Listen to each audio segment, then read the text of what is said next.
Welcome to Shredder Fanfic. Like, subscribe, and hype video. Join members to gain early access to new videos. The MC is reborn as Izuku's brother inside of MHA. He later creates Iron Man suits and even gives one to his brother. What will he do inside of MHA? I'm impressed. Aizawa's voice was rough. Don't try to deflect with jokes. The tech you used at USJ was powerful enough to change the fight. That makes it both an asset and a potential threat. We need clarity. That's why I'm here, I said.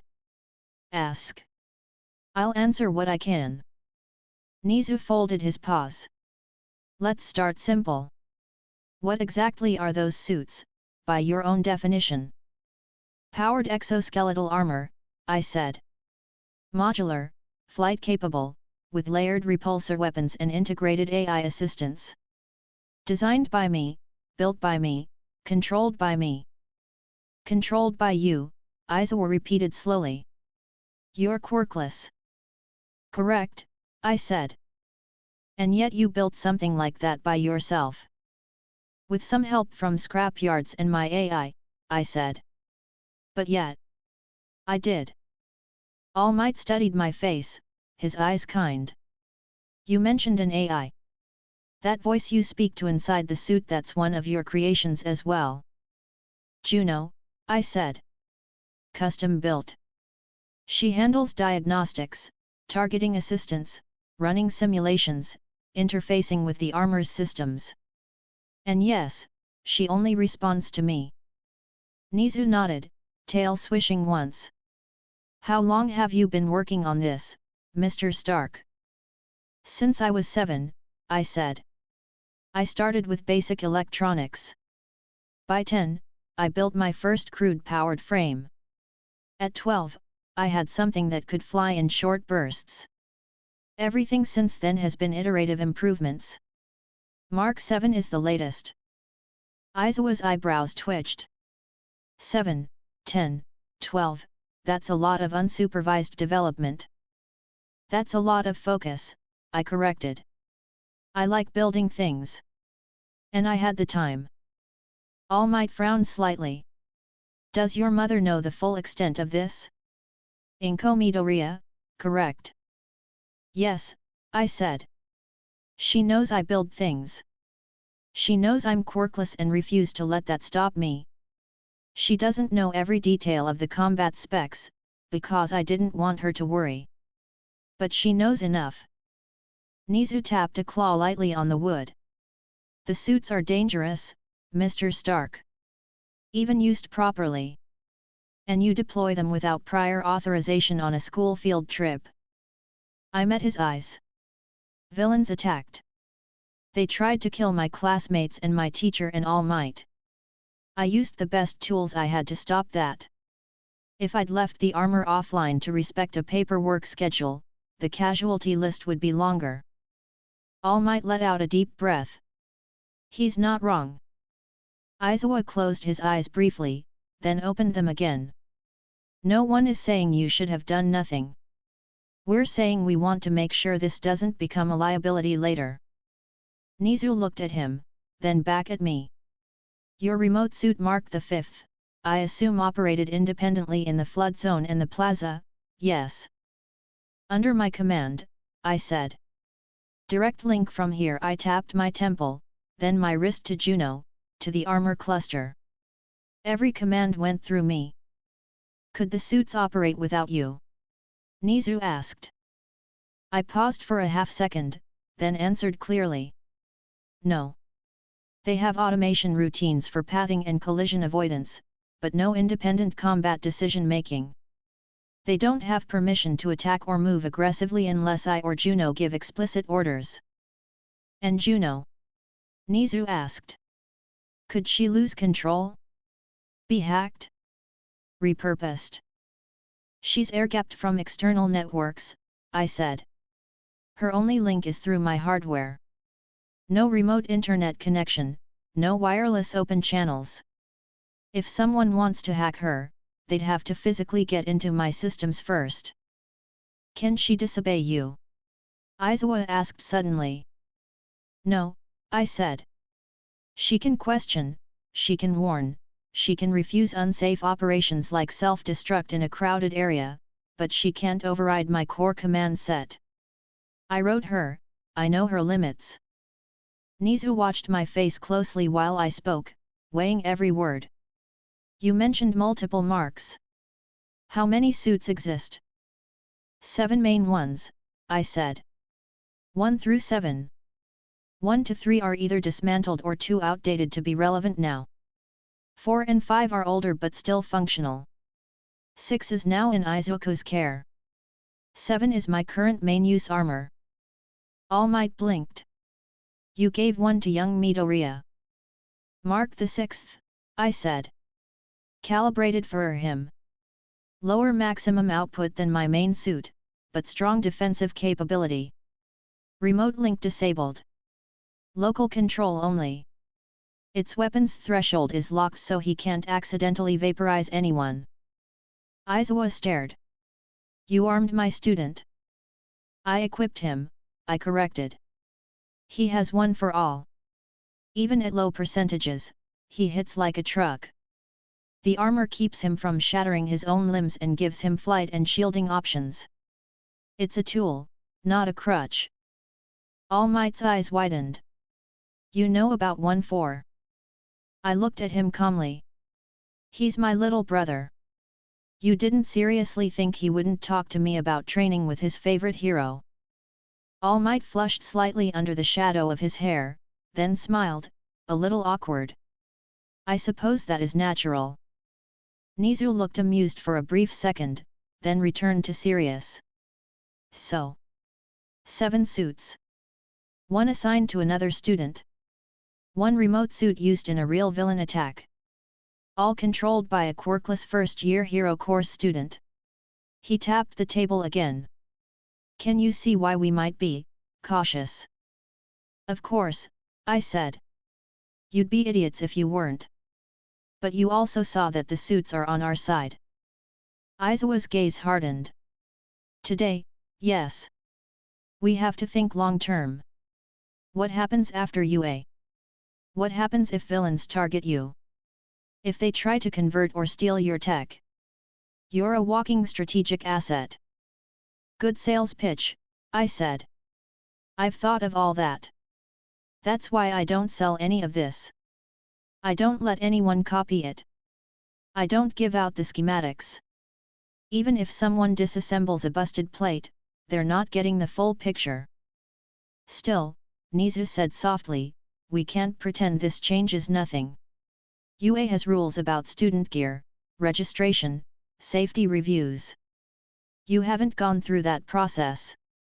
I applied for a support slot for my own armor on the hero costume forms, I said. The school accepted that I'd be using tech. You just didn't realize how far along it was. All Might rubbed the back of his neck. That may have been a lapse on our part. Izuku frowned. Even if it slipped through the form processing, we have to fix that now. No more surprises. I can live with that, I said. Put conditions on me. Evaluate the suits. Just don't expect me to downgrade or stop using them when they work. Nizu's eyes glinted with a strange mix of curiosity and respect. So you're willing to cooperate with review and oversight? Yes, I said. On my terms. All Might tilted his head. What terms? First, I said, lifting one finger, nobody gets access to my core source code. Juno stays mine. I'll let you see outputs, logs, simulations, but you're not digging into her architecture. Nizu considered this. Understandable. That's equivalent to a quirk's inherent structure. We don't examine brains without consent either. Second, I said, no forced replication.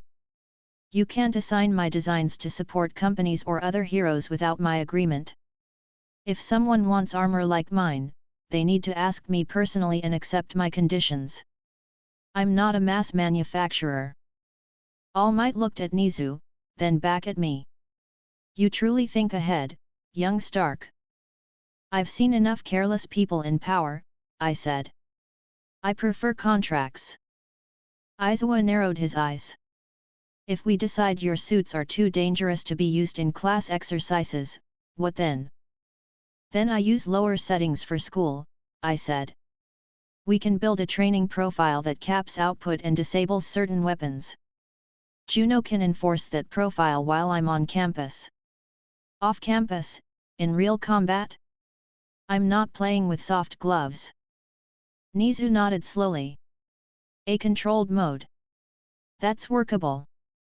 We would want the ability to verify it is engaged during school activities. That can be arranged, I said. I can set visible indicators. Different light patterns, limited function checks. You'd know when school mode is on. All Might smiled. That sounds like a fair compromise. Izuku still looked unconvinced but less hostile. What about your remote units? I don't like the idea of unsupervised combat suits lurking around the city. They aren't, I said. The ones near USJ were deployed specifically for that trip. They're going back into secure storage. No autonomous patrolling. No random sky robots. Nizu tilted his head. Would you be willing to register every active suit with us? Serial numbers, capabilities, current locations. I'll give you models, basic specs, and where they're stored, I said. Not blueprints. And only if that registry is locked down with more security than your front gate had today. He winced slightly. Point taken. All Might frowned. So long as we know what you're bringing into danger, we can factor it into our planning. That's the goal, I said. I want to help, not get in your way. Izuku's gaze softened a fraction. What is your endgame, Stark? Why put this much effort into building all this instead of just living a normal, safe life? I thought about answering flippantly. Then decided against it. I leaned my forearms on the table instead, fingers interlaced. I'm quirkless, I said evenly. In this country, that's usually a dead end if you want to be a hero. But I have a brain that doesn't stop working. I see problems, I solve them. I see a world where people rely on quirks for everything and forget that tech can match or amplify that. I'm filling that gap. That's it. I don't like being powerless. This is how I avoid that. A small silence followed. Nizu gave a small, sincere nod. Thank you for your honesty, Mr. Stark. All Might's expression softened into something like pride. You remind me that there's more than one path to being a hero. Don't get sentimental on me, I said. You're going to make me embarrassed. Izuku exhaled through his nose. You're still a pain. I know, I said. I'm also still useful. He closed his eyes briefly, then opened them. We'll let you know the official decision soon. But I'm leaning toward supervised approval with restrictions. Nizu smiled slightly. I am as well.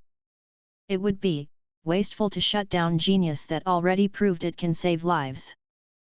That's what I wanted to hear, I said, leaning back again. Nizu's gaze sharpened one last time. One more question, Mr. Stark. And please answer carefully. If UA told you to stop using your suits entirely, would you comply? I didn't hesitate long. For training scenarios, maybe. For live combat when lives are at stake? No. If people are in danger and I can help, I will use what I have. You can expel me after if you want. All Might's eyes widened. Izuku's mouth tightened. Nizu watched me in silence for several seconds. Then he smiled, small and sure. Thank you. That is exactly the answer I expected. He hopped down from his cushion. For now, you may go home and rest. We will prepare a formal framework for your equipment. When it's ready, we'll call you again to review it. Looking forward to reading the fine print, I said, standing. All Might gave me a thumbs up. Rest well, young Stark. And, thank you again. Truly. Try not to get punched through any more walls without me around next time, I replied. He laughed, loud and bright. Izuku watched as I turned to go. Just before I reached the door, he spoke. Stark? I looked back. Yet. Don't let that armor make you careless, he said tiredly. You're still human under it. Remember that in training and out there. A small warmth stirred in my chest. I nodded. I know. I plan to live long enough to annoy all of you for years. He snorted once, which for him was almost a smile. I left the room with my shoulders lighter and my mind already sorting through what needed to be upgraded next. There would be meetings, rules, forms, debates. That was fine. I still had my suits. And they knew I was on their side. Chapter 18, Damage Reports and New Rules. Leaving the conference room felt strange. The hall outside was quiet, the usual student noise replaced with staff voices and the low hum of security systems doing overtime. I walked out of the main building into the late afternoon light and finally let myself exhale.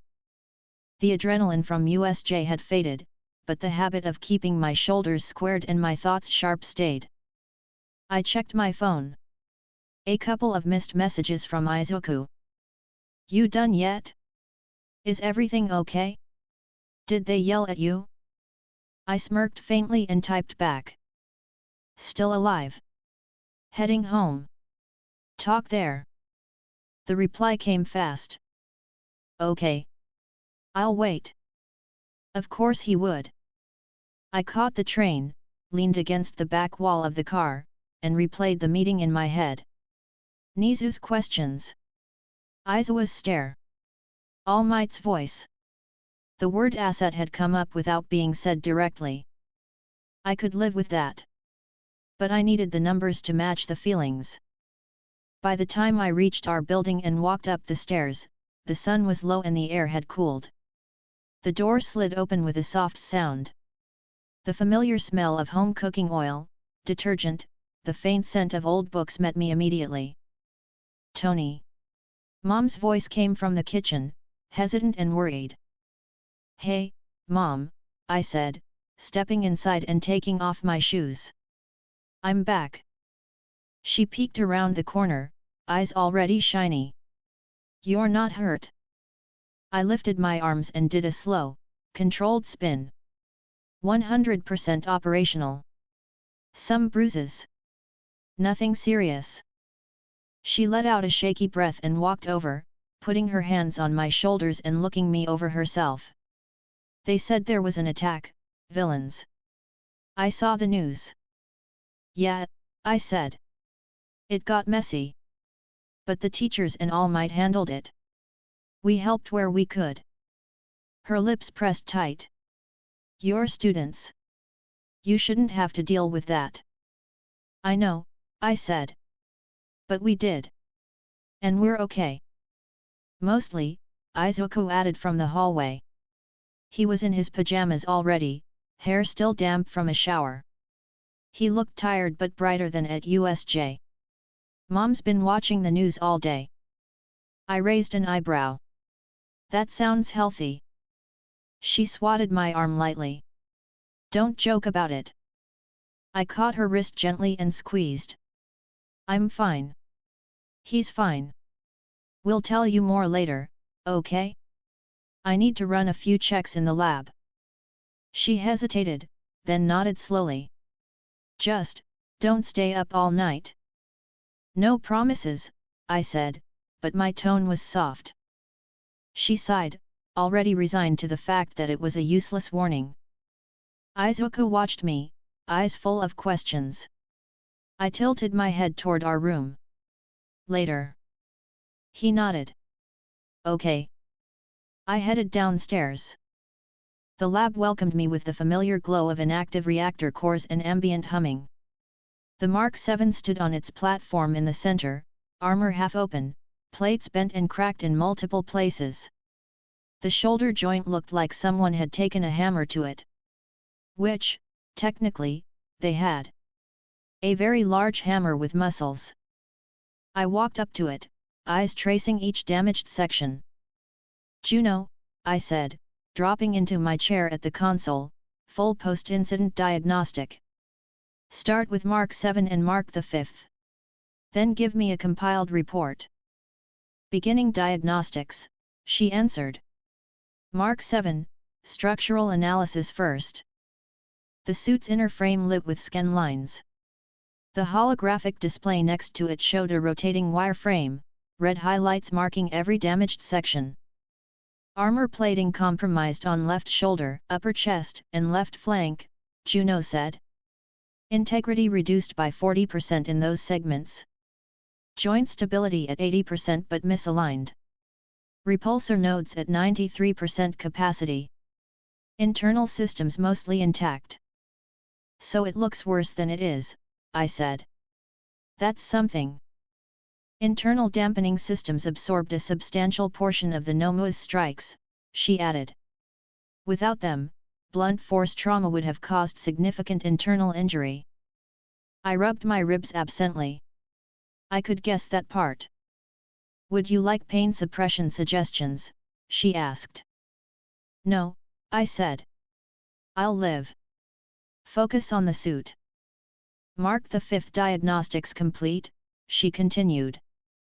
The second display came to life. Mark the 5th appeared in hologram form, damage readings lower than 7's but still notable. Impact from falling debris caused a 22% reduction in shoulder armor integrity, Juno said. No core compromise. Flight systems nominal. Minor external scarring only.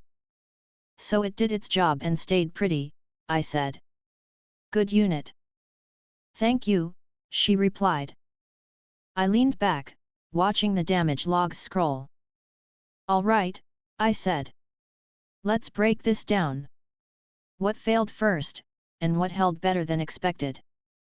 Left shoulder plating on Mark 7 was not rated for the specific kinetic energy delivered by Nomu's blow, she said. Even with shock-absorbing material, the force surpassed tested thresholds. However, deeper internal systems held with notable resilience. So our problem isn't the frame. It's the outer shell, I said. We need stronger plating and better kinetic distribution. Agreed, she said. Additionally, the repulsor output you used to support All Might's escape from Nomu's grip approached the upper limit of the current core. Sustained use at that level would risk overheating. Then we look at cooling and maybe an upgraded core, I said. Time to start sketching Mark the 8th. New file created, Juno said. Label, Mark 8 Concept. A blank 3D model appeared on the screen, a generic humanoid frame waiting to be dressed in function and style. I stared at it for a few seconds, letting my thoughts line up. All right, I said. Priority 1, reinforced armor on key impact zones. Shoulders, chest, ribs, upper back. Material blend, current alloy plus a heavier composite in layered bands. We need something that spreads force instead of just absorbing it. Layered distribution plating, Juno said. Noted. That will increase weight. You'll compensate in the thrusters, I said. Redesign the main leg units. Add secondary stabilizers near the calves. Compact, not bulky. Adding auxiliary thrusters, she said. What about structural shape? I highlighted the left shoulder region on the model. Shave some of this extra decoration off. Less surface to catch hits. Make it closer to the frame. Tighter profile, more sloped angles. I don't need the suit to look impressive. I need it not to cave when something monstrous throws a punch. Understood, she said. Simplifying shoulder armor geometry. The 3D shoulder shifted, plates flattening, edges smoothing into a more compact design. Good, I said. Next, Shock management. Internal dampening already kept me from feeling like jelly, but we can do better. Add another layer of gel cushioning around the rib cage, and increase the micro-suspension in the spine segment. Implementing, she answered. I watched the internal cross-section change, tiny parts rearranging. Also, I said, we need better support rolls. Mark V did fine catching debris, but we can redesign its frame for more load-bearing focus. A rescue variant with stronger arms, reinforced joints, and less emphasis on speed. That would be Mark VB, Juno said. A sub-variant dedicated to rescue operations. Exactly, I said. It doesn't have to be fast. It just has to hold half a building without snapping. File created, she said. I smiled a little despite the bruises. We did good, but I don't like relying on luck. Next time, we'll be more efficient. I worked for hours with her. We studied footage of Nomu's hits on my armor. We charted force lines from the ground cracks. We compared All Might's shockwave patterns with how the suit reacted.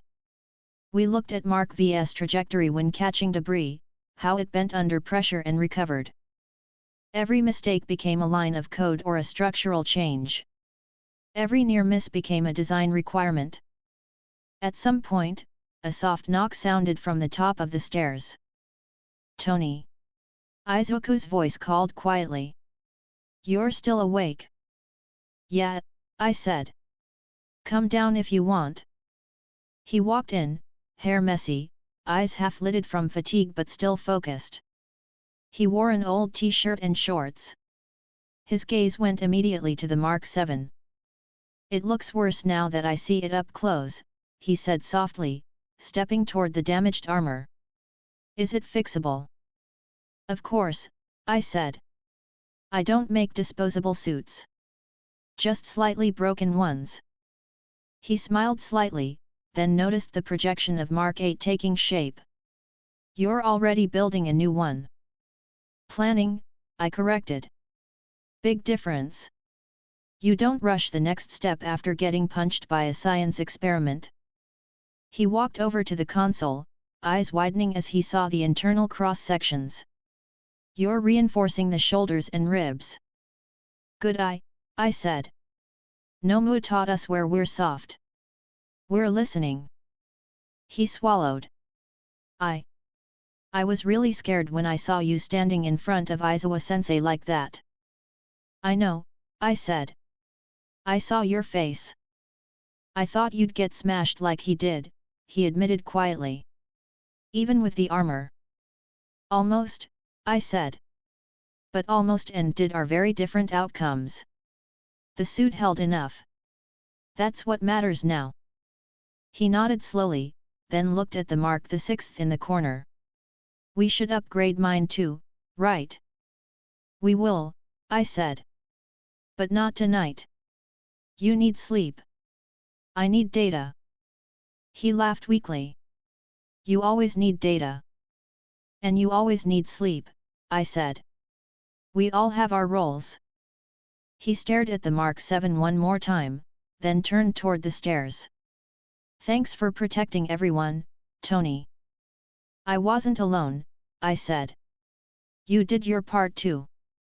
Tsuyu did. Mineta did. Everyone did something.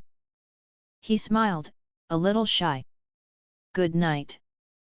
Night, kid, I said. He went back up. I stayed down. By the time I shut the system down, my eyes ached and my ribs throbbed. The Mark VIII prototype was still just a model, but it was a better one than when I started. The Mark VB rescue variant had a new armature planned. The Mark VII had a repair list. Juno, I said, standing slowly, save all this.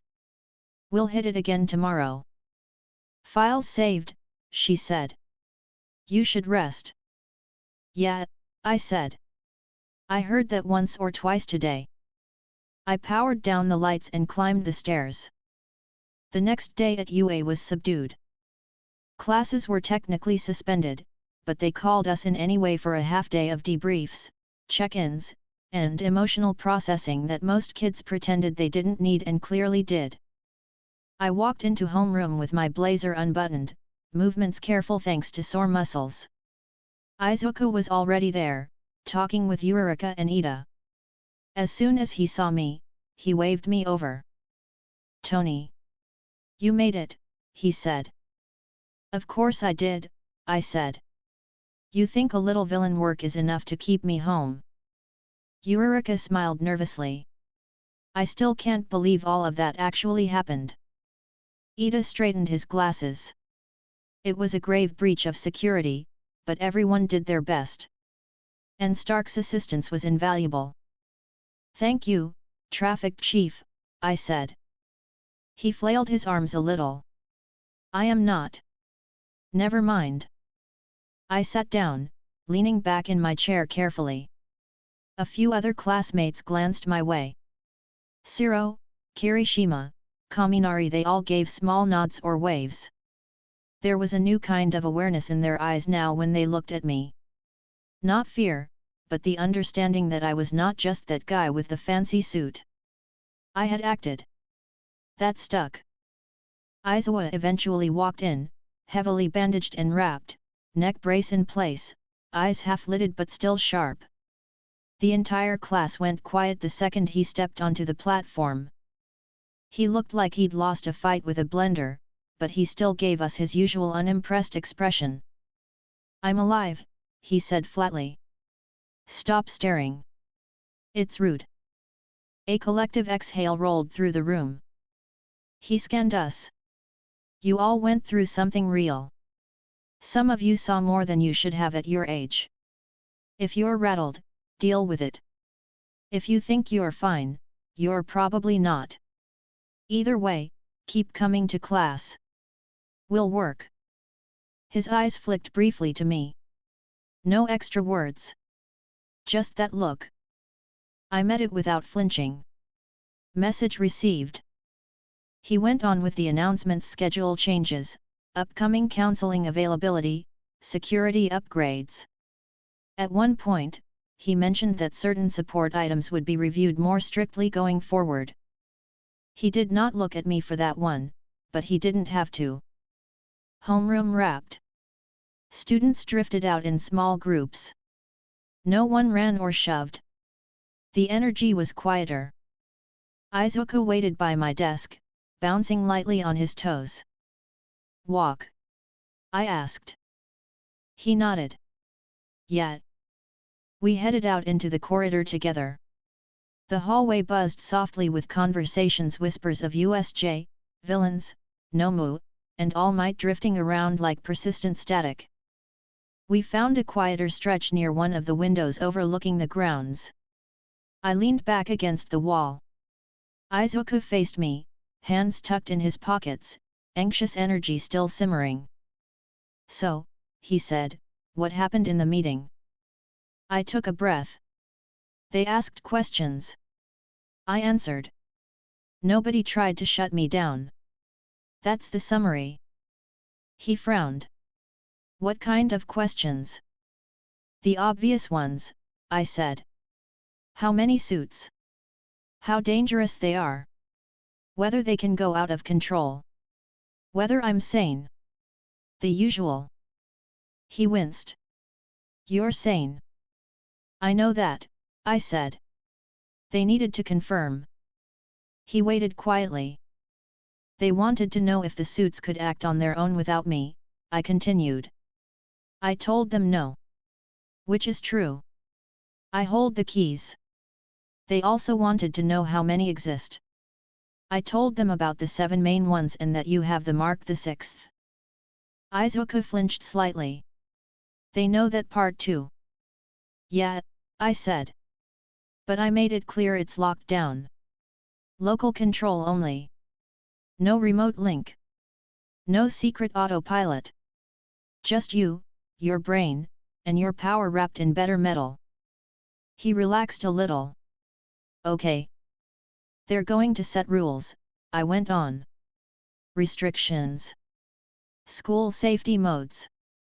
They'll probably want to review basic specs and maybe have some way of verifying we're not in war mode during class. He tilted his head. School safety modes. Exactly, I said. I already suggested it. We'll build a limited profile inside the suits. When activated, certain weapons are disabled or capped. Maximum repulsor output lowered. No live-fire missiles, obviously.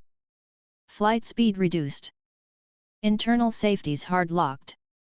He listened carefully, nodding. So, like a limiter. Yeah, I said. Think of it as ankle weights in software form. You still get protection and movement, but you don't punch holes in school property or vaporize a practice robot by accident. He laughed weakly. You make it sound so simple. It is, I said. For us. For them, it's peace of mind. They get to say they're in control. We get to keep using what works. He looked down at his hands. Will my Mark VI get the same mode? It has to, I said. You're my brother. You're using tech they already think is above the usual student scale.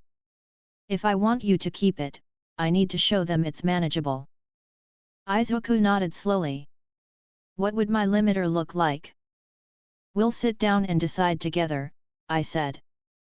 But I'm thinking reduced repulsor strength, no high-yield area blasts, limited targeting assistance to non-lethal zones. The armor will still protect you, still augment your one for all, but it won't let you go out of control in a classroom or during a basic exercise.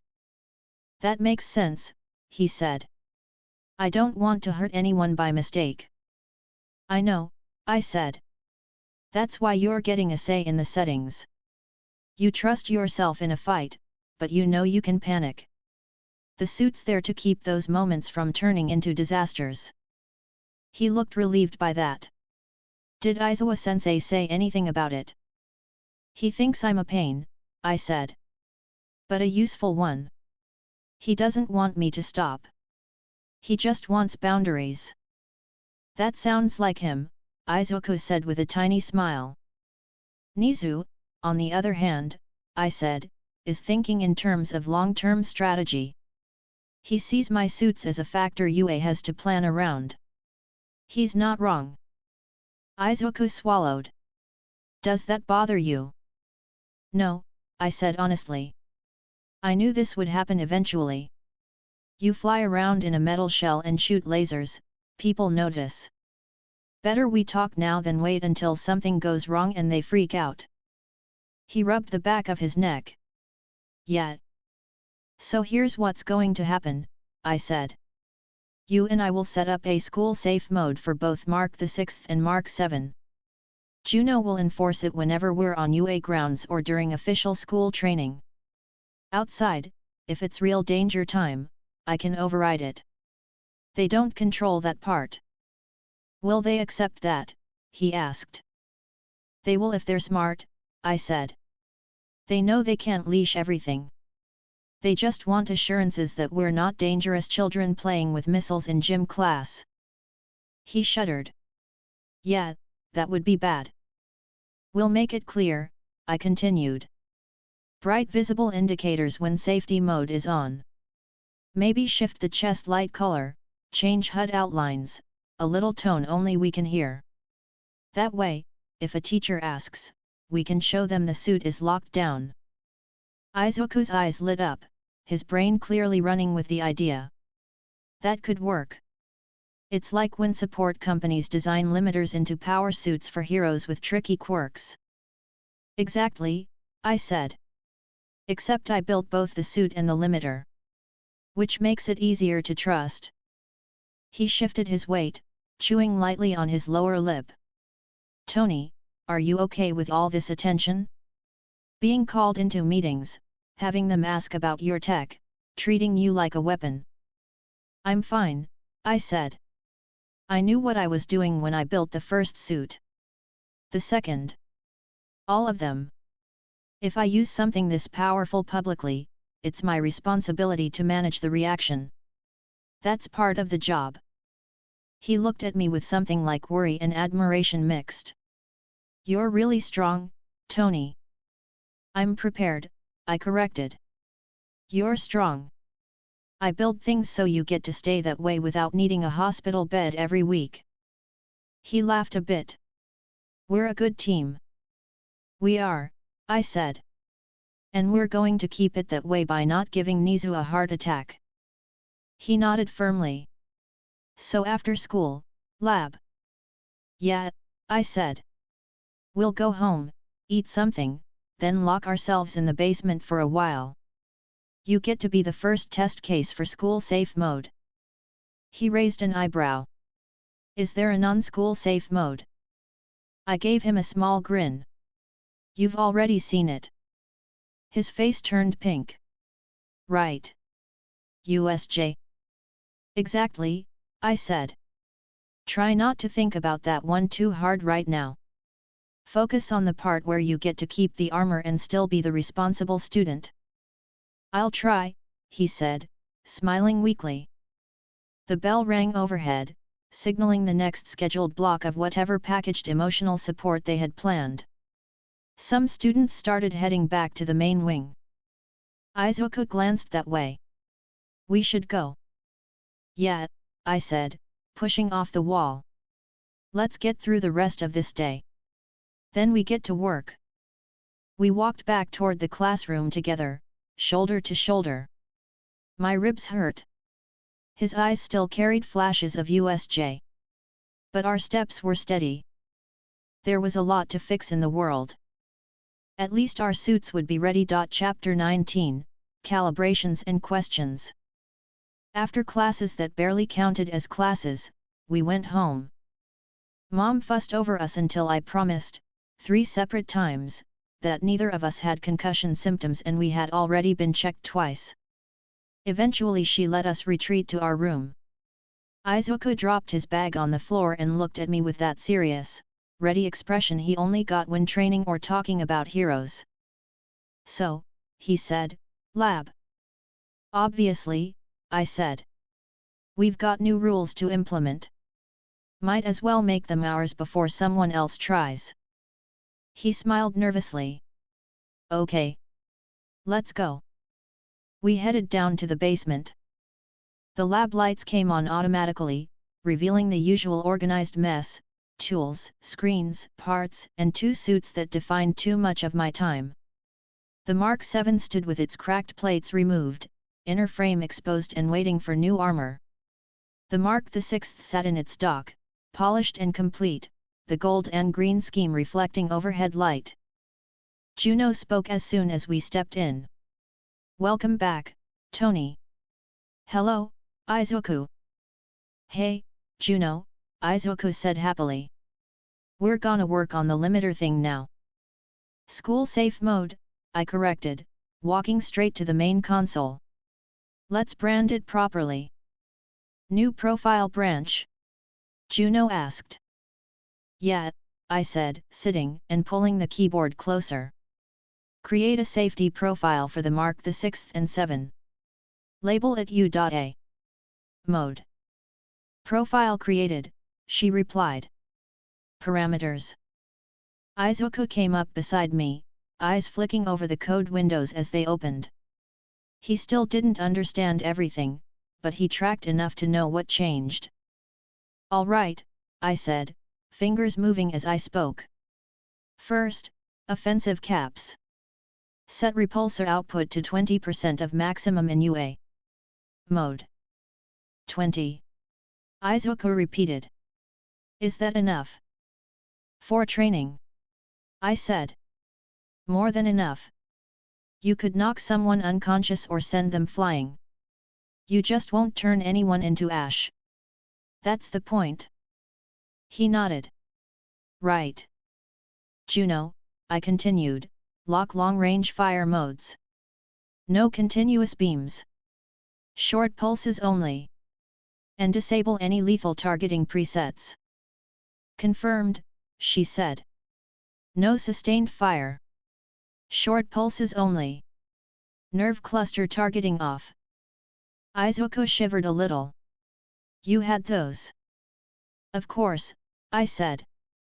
I don't use them in friendly environments. But I'm not deleting them. Just walling them off during school. He accepted that with a small nod. Next, I said, physicals. Enhance dampening, reduce max servo assist in school. We don't want a single boosted punch accidentally hitting 3 times harder than expected. Cap assistance to 40%. Juno suggested. 40 sounds good, I said. Still plenty. Combine that with 1 for all and we're already in overkill territory if he isn't careful. Izuku flushed. I'm getting better with control. You are, I said. We're doing this so you can use the armor more, not less. Teachers see limiters, they calm down. He smiled. Okay. I like that. Last visual part, I said. If UA mode is active, I want it obvious. Juno, adjust the chest light color profile, standard mode is bright blue-white. UA mode will shift that to blue with a green ring. That matches school colors enough they'll remember it. Changing color output in that mode only, she confirmed. Done. Izuku blinked. So when they see green around the light, they know we're in limiter mode. Exactly, I said. Add a subtle audio cue only we hear. Low chime when it toggles on or off. Tone registered, Juno said. Do you want manual activation or automatic based on location? Both, I said. Auto on whenever we're inside UA grounds or flagged training facilities. Manual override only allowed if external threat level reaches combat classification. Izuku tilted his head. So, if villains attack again. Then, I said, we go out of school mode and into survival mode. Simple. That works, he said, relieved. All right, I said, standing. Time to test. 6 first. He lit up instantly. Really? Yes, really, I said. Get in. He ran over to the Mark the 6th dock. The armor responded to his presence, panels opening. He stepped in smoothly, we'd done this enough times now that he no longer tripped over the foot pivots. The suit closed around him in practiced sequence, the reactor glowing as it came online. Mark the 6th active, Juno reported. Power stable. UA mode currently off. Izuku flexed his fingers, repulsors warming with a soft glow. Feels normal so far. Good, I said. U.A mode on. A soft chime sounded. The chest light shifted from pure blue-white to blue with a clean green ring around the edge. The repulsors dimmed just slightly. Izuku blinked inside the helmet. It feels a little lighter. Less push behind everything, I explained. Movements are still boosted, just not as aggressive. Try a punch. He faced one of the reinforced test blocks and jabbed forward with his right fist. The impact rang out, solid and heavy. The block shook, but it didn't crack. Okay, he said. That's definitely weaker than before. But still strong for training, I said. You're not supposed to demolish practice equipment with every hit. Now try a repulsor at 20%. Single shot. He raised his palm and fired. A short burst of energy flashed, striking the block and leaving a scorched mark but no crater. That's not bad, he said.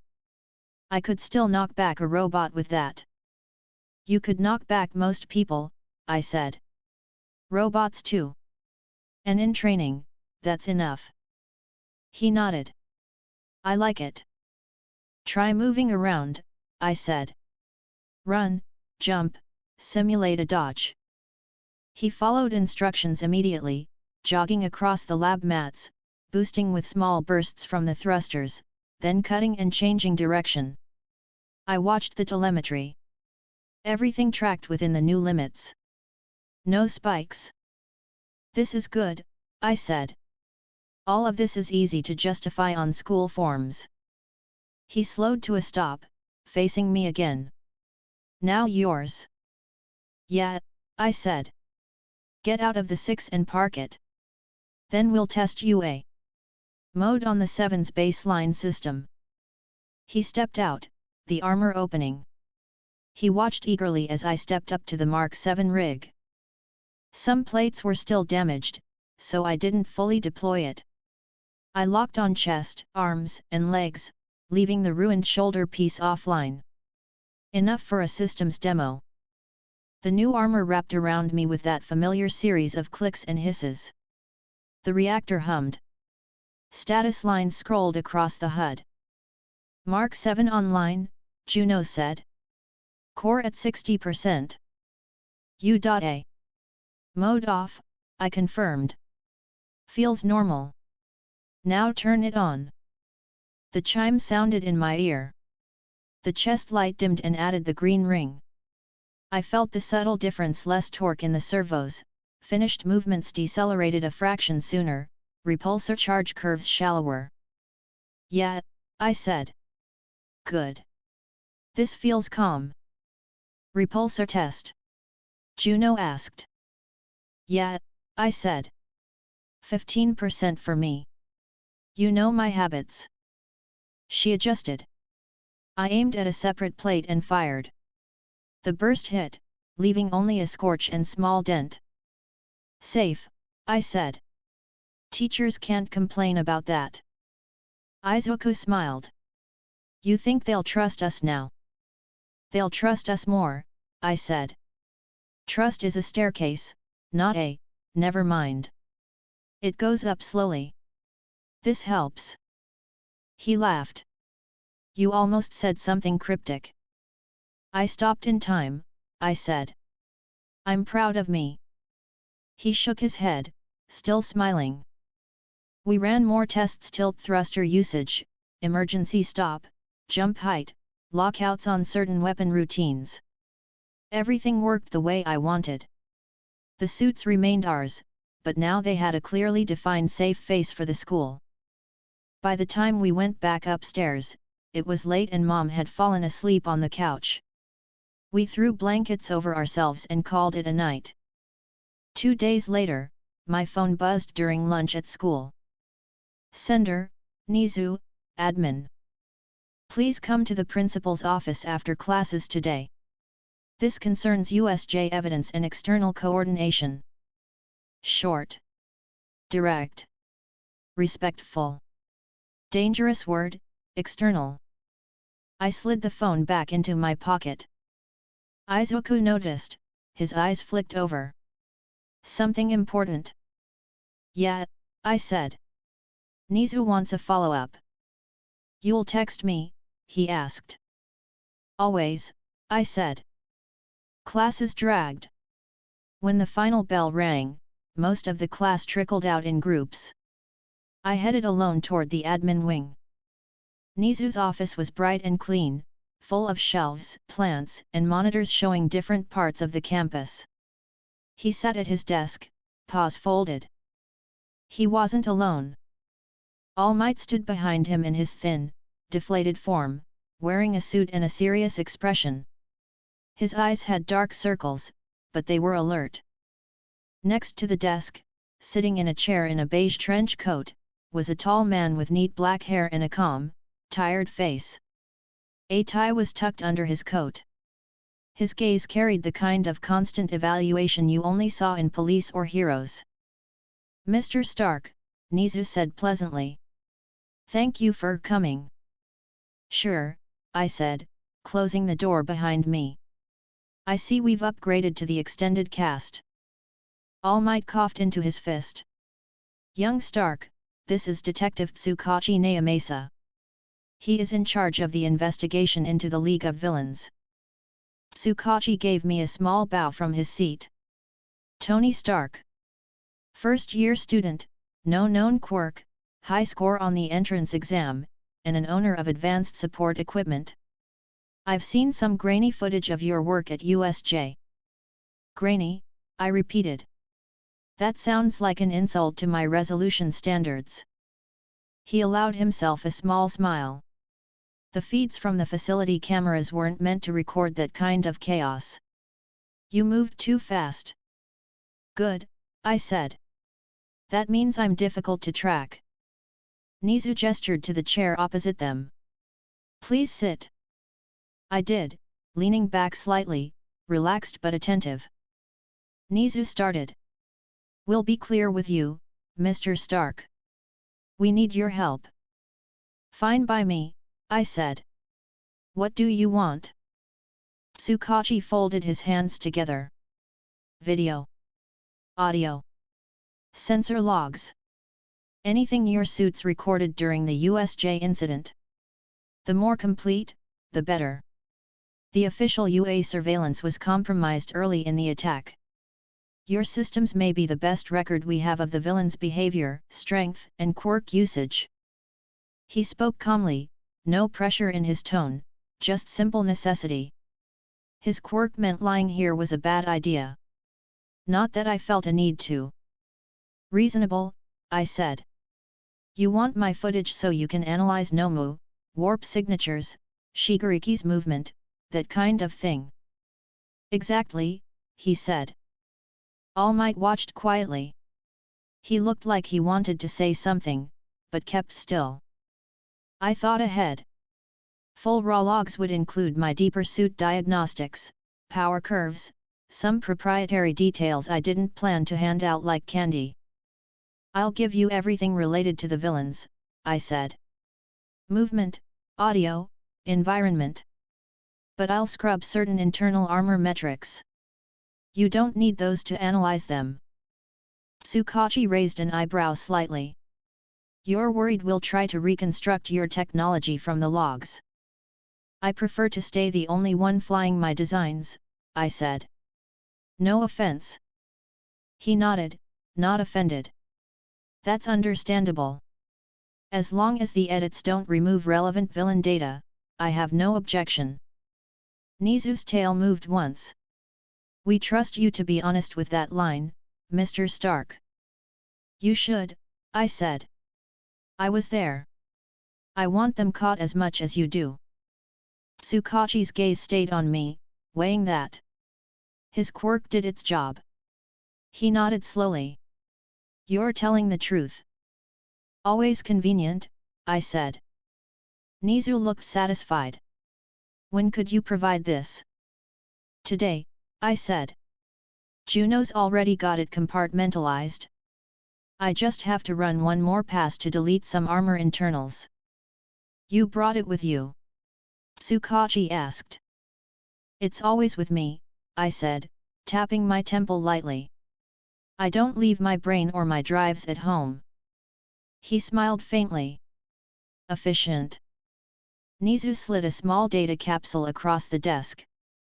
This has secure storage. You can transfer the files here. I took it, spinning it once in my fingers. Give me a few minutes. I closed my eyes slightly, calling up what I needed. Juno was ready, of course. Tony, she said in my ear, USJ logs partitioned. Full external feeds, audio, and tactical overlays available. Internal armor status stripped down to basic function indicators. No weapon design specs included. Good, I thought back. Send copy to capsule. Encrypt with the key we discussed. Label at USJ_EXT_analysis. Transferring, she said. The capsule beeped softly in my palm as it synced. A light blinked from red to steady green.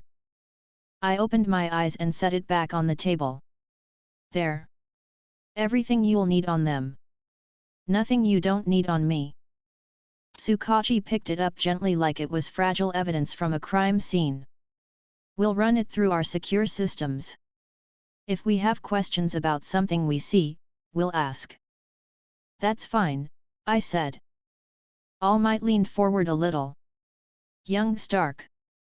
Do your recordings include any information about where the villains appeared from? Anything on this Kurogiri's warp portals? Some, I said. Juno tracked energy distortions as best she could. The warp points have signatures, but they're messy. I didn't have dedicated scanners for that type of quirk. Yet. Nizu tilted his head. Yet. I'm updating that, I said. Nomua showed us brute force. Kurogiri showed us mobility. It would be foolish not to adapt. Mark 8 will have better spatial sensors. For now, what I gave you should be enough to establish patterns, entry angles, portal ranges, timing. That will help a great deal, Tsukachi said sincerely. I also tagged Shigeriki's movements, I added. Not just his big moments. Little things. Where his attention went, how he reacted when plans changed. That might help your profile. Tsukachi's eyes sharpened slightly. Thank you. Most people don't think to record those details intentionally. I'm not most people, I said. All Might smiled.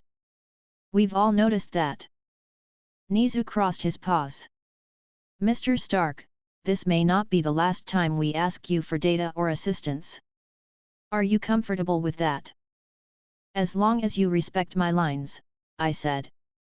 You don't own my suits. But you can absolutely use my footage to catch the idiots who tried to kill my class. Tsukachi nodded. That's more than we usually get from private developers. I appreciate it.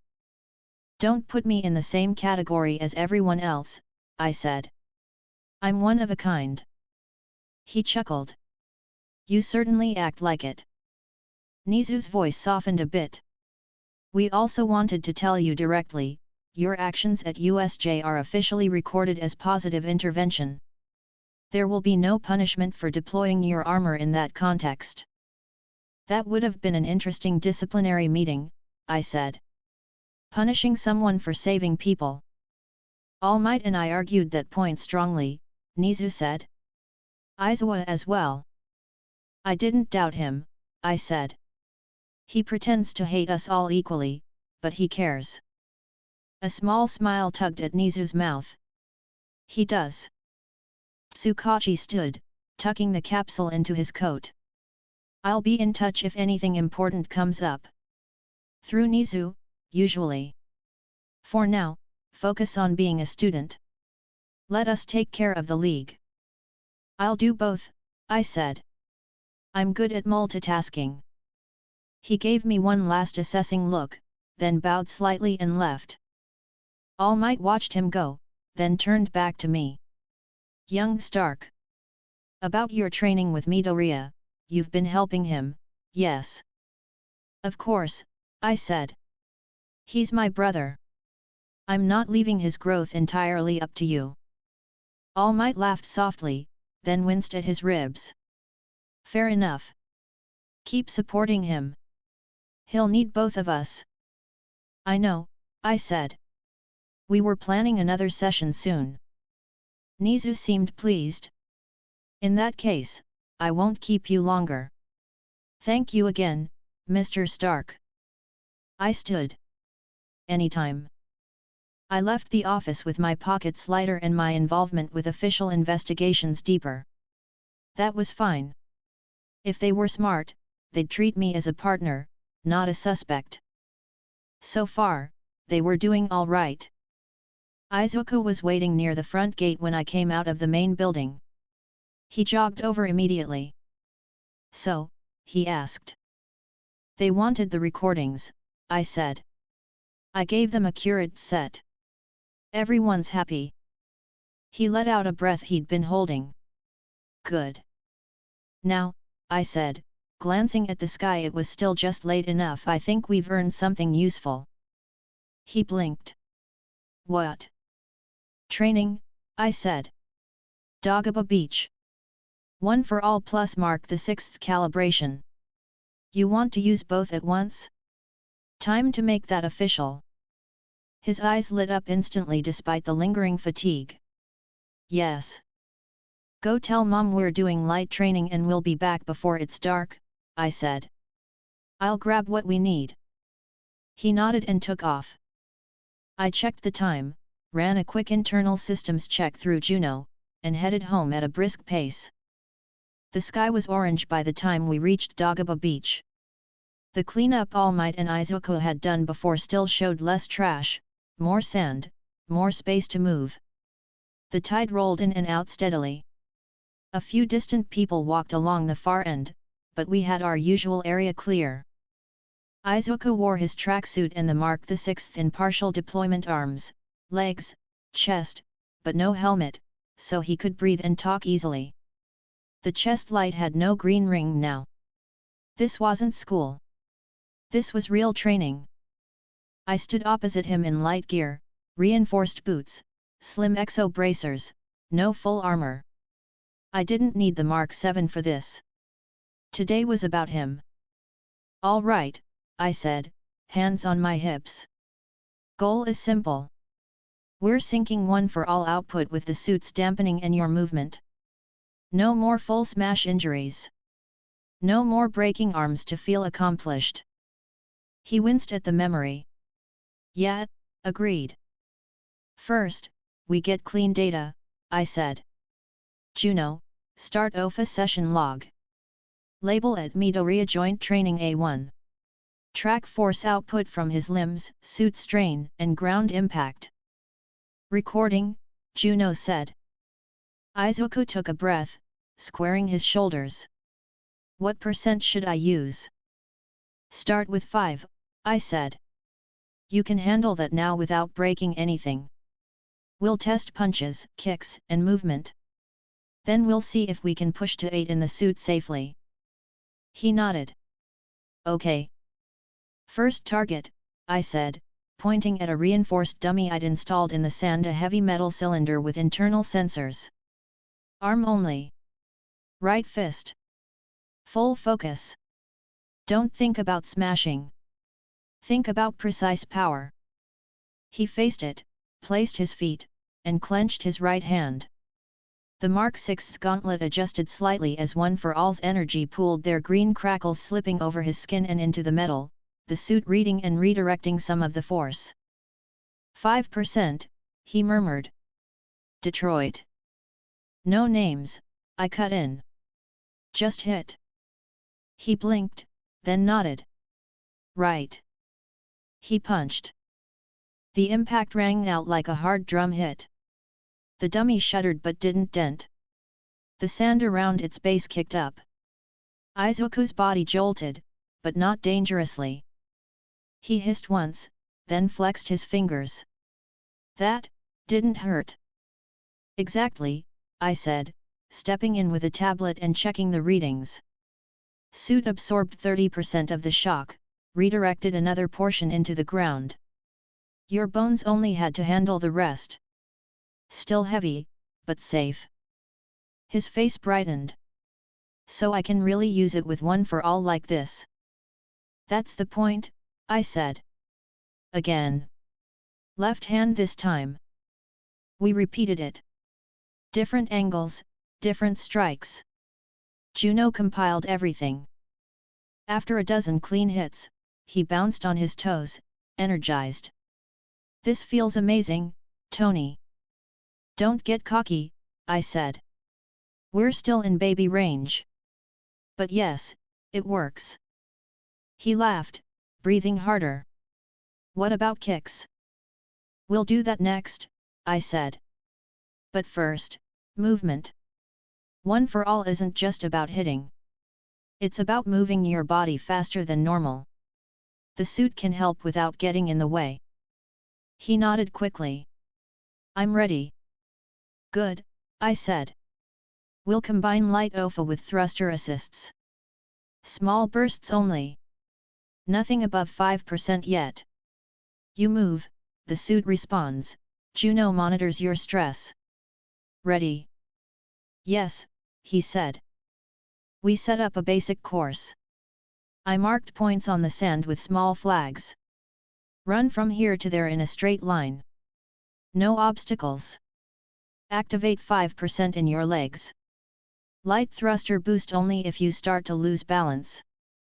He took his place, bent his knees, and focused. Go, I said. He exploded forward. Sand flew. His speed jumped, the suit's leg servos whined softly, reinforcing the movement. He stumbled once halfway, the added power throwing his center of gravity off, but a quick thruster correction in the boots steadied him. He reached the marker and stopped, breathing fast, eyes bright. That felt good, he said, grinning. Numbers? I asked. Speed approximately double his normal sprint, Juno replied. Joint stress within safe limits. Oxygen consumption elevated but manageable. Again, I said. Turn back. Same thing. Try to relax your shoulders this time. You're tensing too much. He ran again. It was smoother the second time, less frantic. He came back with a satisfied look. We kept at it. Straight runs, then zigzags, then sudden stops. Each time, he improved. Each time, I adjusted the suit's parameters slightly to better sync with his natural movement and OFA output. After a while, I checked the sky. It was darker now. Streetlights near the path flicked on. All right, I said. One more drill. Then we stop. He gulped some water from a bottle and nodded. What now? Combination, I said. You move with OFA and suit assist, then end with a punch on the dummy. 5% throughout. No higher. He took his stance, serious again. Okay. This is where you learn real control, I said. No going wild. You use exactly what you need. Nothing extra. He nodded firmly. Go, I said. He sprinted, thrusters flaring, sand spraying behind him in a tight trail. As he approached the dummy, I saw the energy rise in his arm. His eyes locked on the target. He punched. The hit was heavier than the first one's, a combination of momentum and power. The dummy bent, this time denting slightly. The internal sensors went yellow. Izuku's body rocked, but the armor absorbed a lot. He staggered once, then stayed on his feet. He stared at his hand, then burst into a huge smile. It didn't hurt. And I hit harder than before. I checked Juno's data.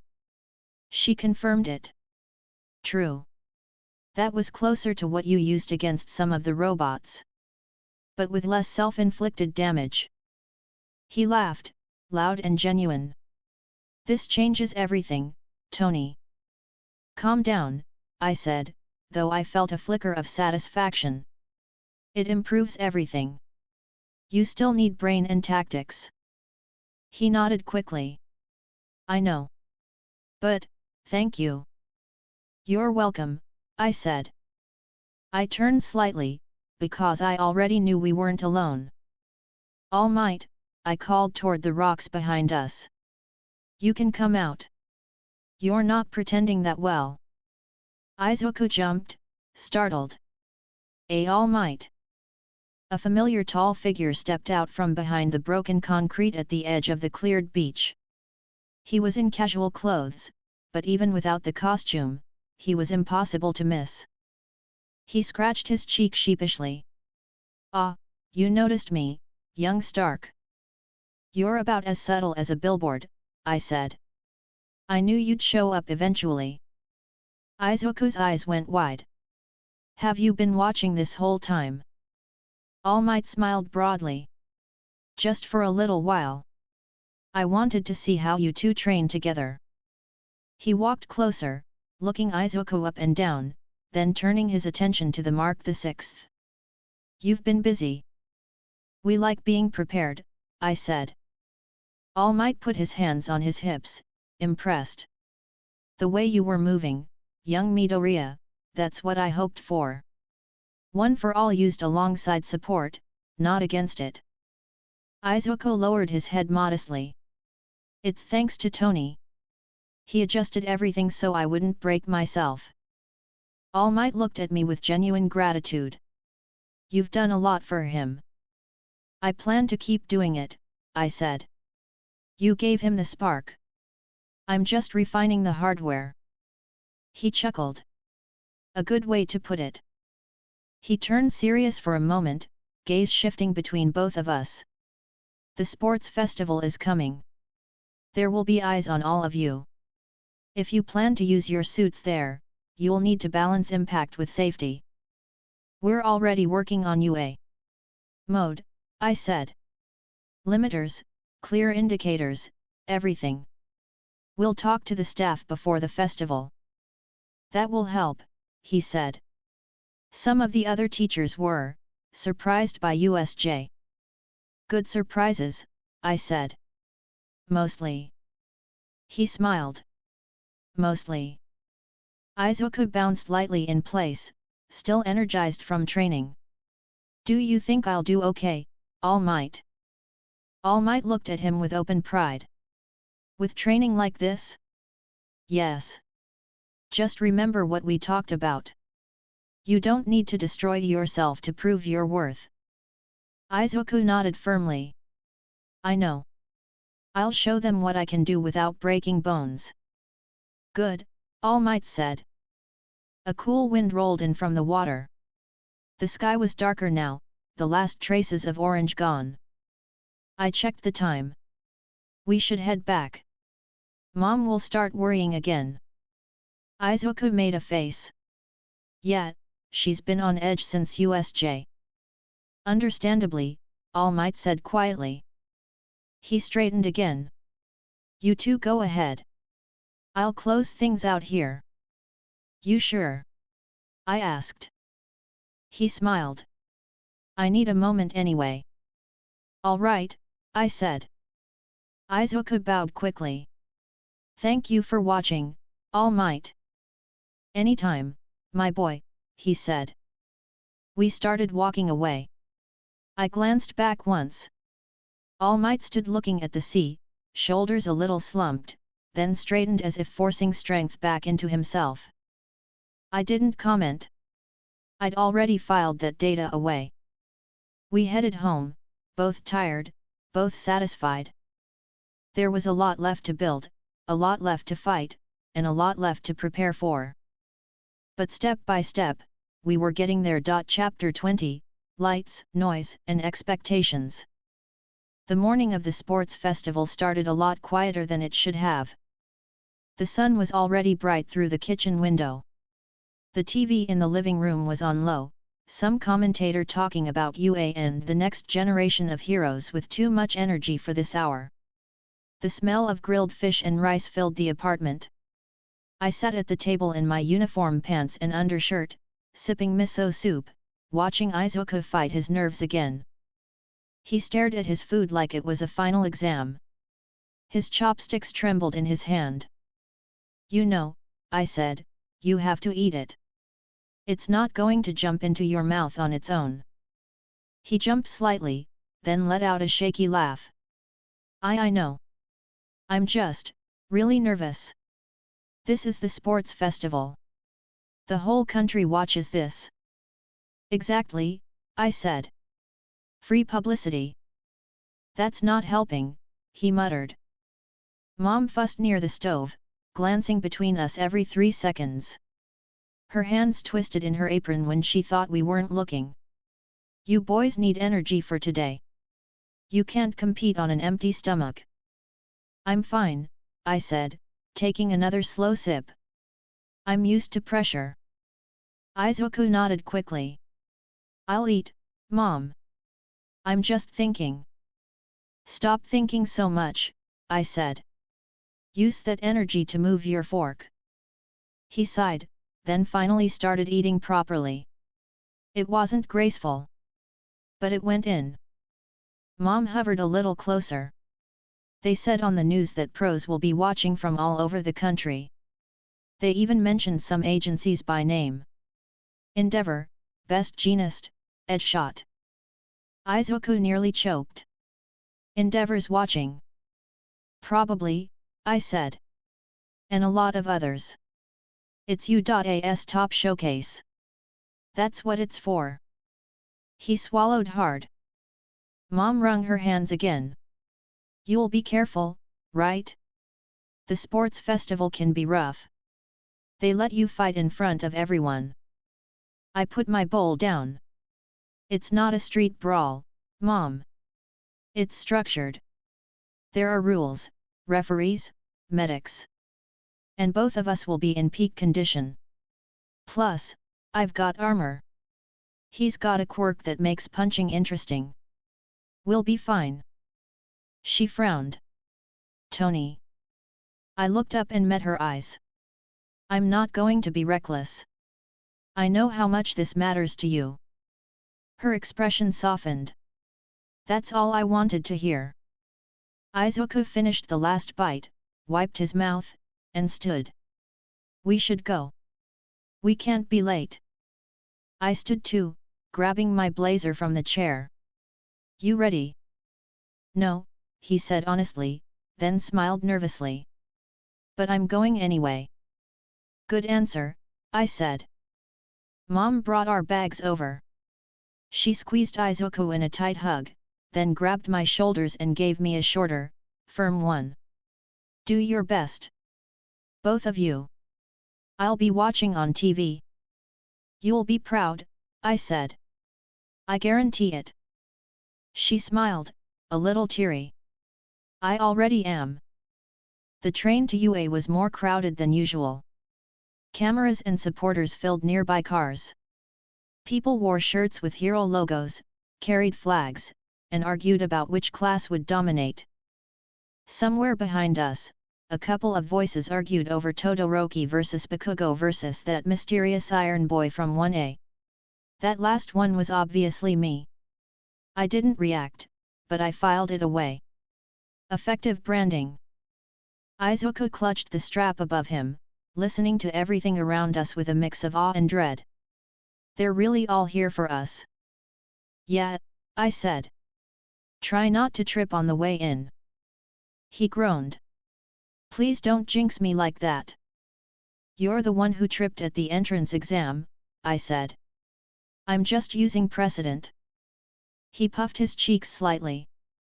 That was one time. The train finally pulled into the station. The crowd outside UA made the school feel more like a stadium than an academy. Banners waved. Media drones hovered. Security staff guided spectators through designated paths. Students had a separate entrance. We passed through ID checks, metal detectors, and several pros in plain clothes who were obviously there to catch anything unusual. Security increased since USJ, Juno noted in my ear. New camera placements, more patrols. Good, I thought back. About time. We regrouped with 1A in the waiting hall. Everyone had changed into either their gym uniforms or updated versions of their hero costumes. I wore my standard UA PE gear, the Mark 7 locked in a compact deployment state on me, ready to unfold the moment I needed it. UA mode was prepped but not active yet. That would flip on once we stepped into official event territory. Kirishima bounced on his heels. Man, this is gonna be so intense. We've got to show everyone how manly Class 1A is. Kaminari laughed nervously. I just hope I don't completely embarrass myself. You will, I said. But that's not new, so you'll be fine. He groaned. Ouch. Bakugo stood with his hands in his pockets near the back, eyes narrowed and focused. He looked more eager than nervous. Ida tried to gather everyone into a nice symmetrical formation. Everyone. We must take this seriously. The sports festival is our next big step toward becoming pro heroes. Relax, traffic captain, I said. We know. Izuku appeared at the front of the room, still bandaged but not as heavily as before. He stared at us with his usual bored expression. Listen up. You're on display today. Pros are watching. Anyone who wants a good agency internship needs to perform. The class quieted immediately. You went through a real attack recently, he continued. The rest of the school knows that. The world knows that. They're going to look at you harder because of it. Some will expect more. Some will expect you to break. Prove them wrong. He paused, eyes drifting across the room. His gaze stopped on me for a second, then on Izuku, then glanced briefly toward Bakugo and Todoroki. No matter what happens out there, he said, don't forget this is still school. Don't let your guts push you past what your body can handle. His eyes lingered on Izuku that time. Izuku swallowed. Why yes, sensei. Aizawa stuffed his hands in his pockets again. That's all. Head to the entrance tunnel when they call you. He slouched away like he was going to nap on the ceiling somewhere. The PA system crackled. Present Mix voice exploded through the building. Listen up, UA. It's time for the first year sports festive all. The room flinched in unison. Volume, I muttered. Always with the volume.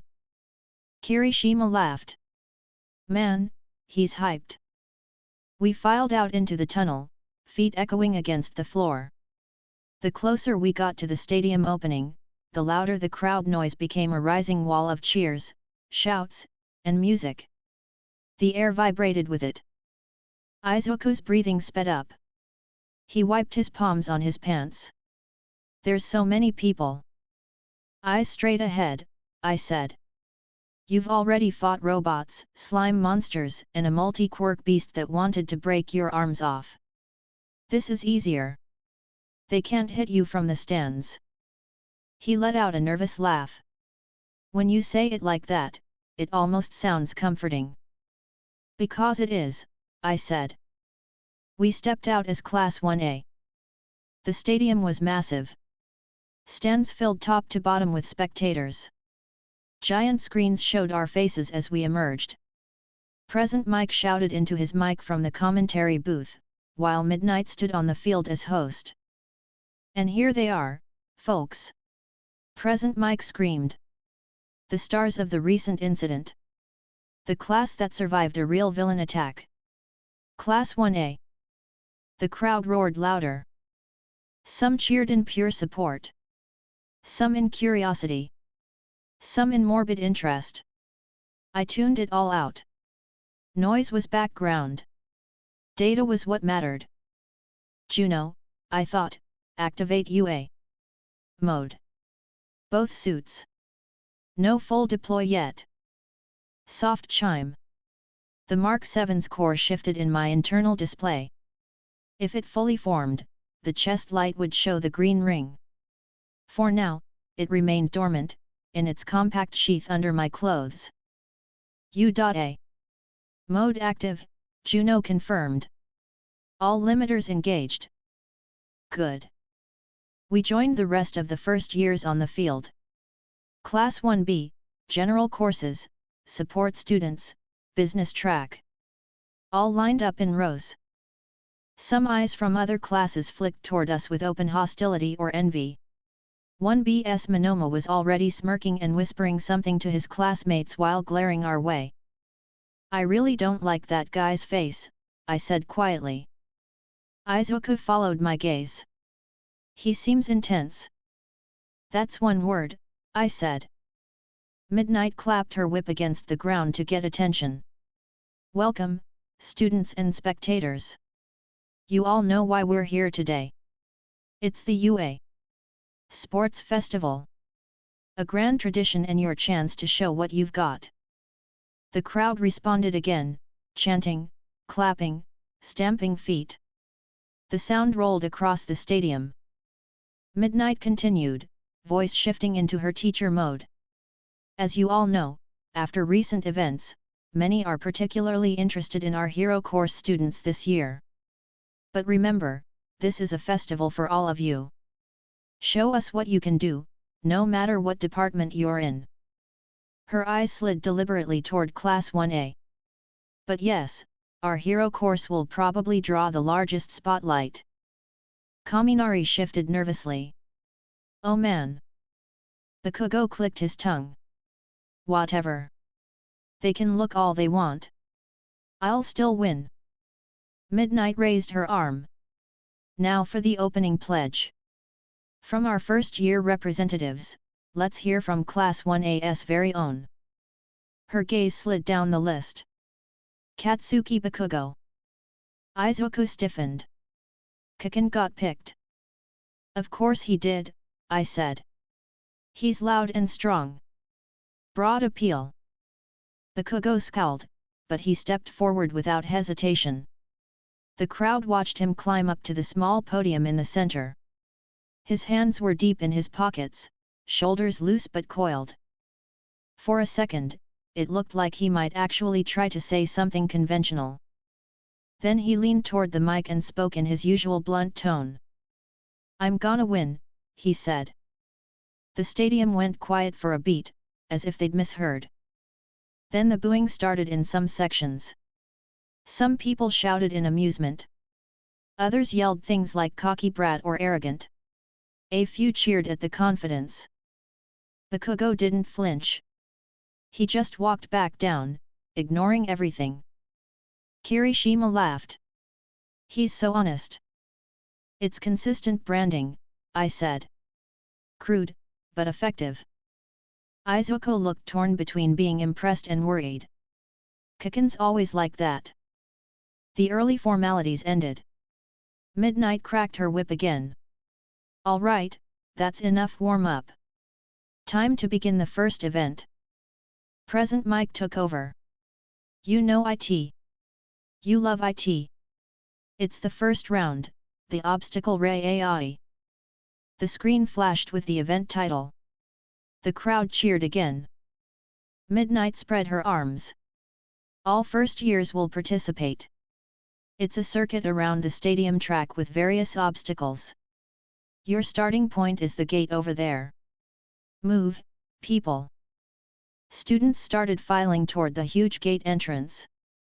I rolled my shoulders, loosening them, and glanced at Izuku. You nervous? I asked. Yes, he said honestly. Then he clenched his fists. But I'm also excited. Good mix, I said. Remember what we practiced. You have more than one tool. Use them smartly. He nodded vigorously. I will. We reached the gate. It was wide, large enough to let a herd through. Which was exactly what they wanted to do. Todoroki stood near the front, calm and focused. Bakugo hovered nearby, ready to explode forward. Other strong students fought for favorable positions.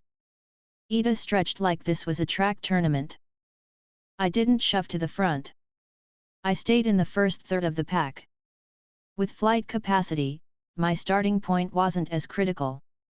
I scanned faces. Todoroki. Bakugo. Ida. Tokoyami. Kirishima. Some from 1B with interesting builds. Plenty of talent. Juno, I thought, map the track layout based on what we know. Identify classic UA events. Robots. Pitfalls. Mines. Slalom zones. Likely obstacles identified, she replied. 0-pointers and other trial bots probable in early segment. Then terrain challenge. Then minefield near the end. Exactly, I thought. Keep UA mode on.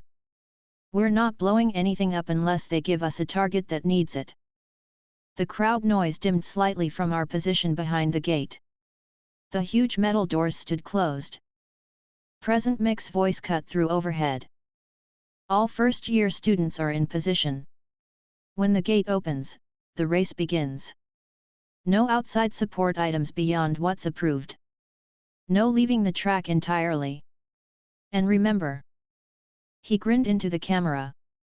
It's every student for themselves. The atmosphere tightened. Some students bounced on the balls of their feet. Others clenched their fists. Izuku inhaled slowly, eyes fixed forward. Remember, I said quietly to him, don't blow up your arms. You can beat these with brains and mobility alone. I know, he said. 5%. Favor my legs. Use the suit only if I need it. Correct, I said. And if it gets ugly, I'll be there somewhere in the air. He nodded. The PA system beeped. Red lights above the gate lit up. 3, 2, 1. The gate slammed open. And no one moved. The path ahead was filled with zero-pointer and other entrance exam robots, towering over the track. They were lined up like a wall of metal. Students froze for a second. Then Todoroki stepped forward. He calmly slammed his foot down. Ice spread out in a massive wave, covering the floor, freezing the robots' legs and bodies in place. The wall of machines turned into an ice sculpture within seconds. The path forward became a frozen road. Half the crowd gasped. Ridiculous, I said. But efficient. Todoroki slid forward on his own ice, using it as a road. The Kugo snarled and launched himself into the air with explosions, propelling himself over the frozen Robo forest. Ida activated his engines and took off, legs roaring as he sprinted down the new path. The rest of the students snapped out of the shock and surged forward. Go! I said. Izuku moved, activating OFA in his legs at a low percentage. He sprinted onto the ice, careful with his footing. He slipped slightly at first, then adjusted. I stepped forward and tapped my watch. The Mark 7 deployed in a clean flash plate, sliding out and locking around me in under a second. The chest light glowed blue with a green ring. A few students near me stared. How many times do you think we can amaze them today? I said lightly. Then I fired the thrusters. I didn't go high. UA mode limited both power and speed. I stayed maybe 3 meters off the ground, skimming above the mass of students who were slipping and shoving on the ice. I used small bursts to propel myself forward, careful not to torch anyone. Tight power curve, Juno said. You could go faster if. I know, I thought. We're playing nice. Below, robots struggled helplessly, frozen solid. One managed to break free an arm and swung it into the path.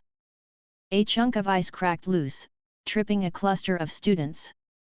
I rolled sideways in the air, avoiding the debris, and fired a small repulsor burst at the robot's shoulder joint. Even at 20% power, the blast shattered enough ice and metal to take the limb out of play. The students who had stumbled regained their balance and kept going. Thanks, one of them yelled up at me, but I didn't look back. Mark position, I thought. Todoroki leading. The Kugo and Ida close. Deku mid-front, adjusting. Keep track. Acknowledged, Juno said. We moved into the next segment. The ice ended, replaced by uneven terrain and narrow pillars. Students leapt, climbed, and scrambled over the obstacles. I cut thrusters and dropped, landing lightly on a pillar. Some part of me wanted to just fly straight over. But the rules didn't allow full flight off the course. And I didn't feel like arguing technicalities today. Juno, I thought, keep me under 10 meters. Minimal hover. Big lifts only when needed. Limits set, she replied. Izuku jumped to a nearby pillar, arms flailing for a second before he caught his balance. He flashed me a quick, nervous grin. This is intense, he said. Good word, I said. Don't look down. Next jump. We moved. Ahead, I could see Todoroki still making paths for himself, freezing obstacles and stepping over them calmly. The Kugo used explosions to bounce from surface to surface. Ida ran anytime there was flat enough ground to do it. Kirishima and others relied on their physical toughness to power through. Everyone was playing to their strengths. Exactly like they should. We cleared another block of pillars. Next, I thought, is the ravine. And after that, the minefield. I've marked their approximate positions, Juno said. You are approaching the midpoint. Good, I thought. We reached the ravine wide, deep, and lined with ropes and broken platforms. Some students tried swinging. Others tried balancing. I did neither. Jump, boost, glide, I thought. Keep it neat.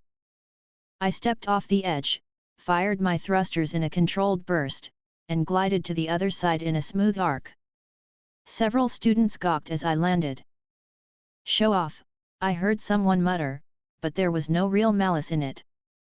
Izuku looked at the gap, swallowed, and summoned power into his legs. 5%, he said under his breath. He sprinted, jumped, and added a short air burst with his own momentum. He barely cleared the far edge, scrambling to grab solid ground. The Mark 6's boots locked for stability, helping him not fall. He landed on his knees, panting, then pushed himself up. Made it. Good, I said from nearby. Now don't get complacent. The real stupid part is next. He blinked. The what? The minefield, I said. His face drained a bit. Right, that minefield. Relax, I said. They're not lethal mines. Just explosive enough to send you flying and embarrass you on television. That's not comforting, he said. It should be, I said. Because we're going to use them. He stared. Use them. The terrain shifted ahead again.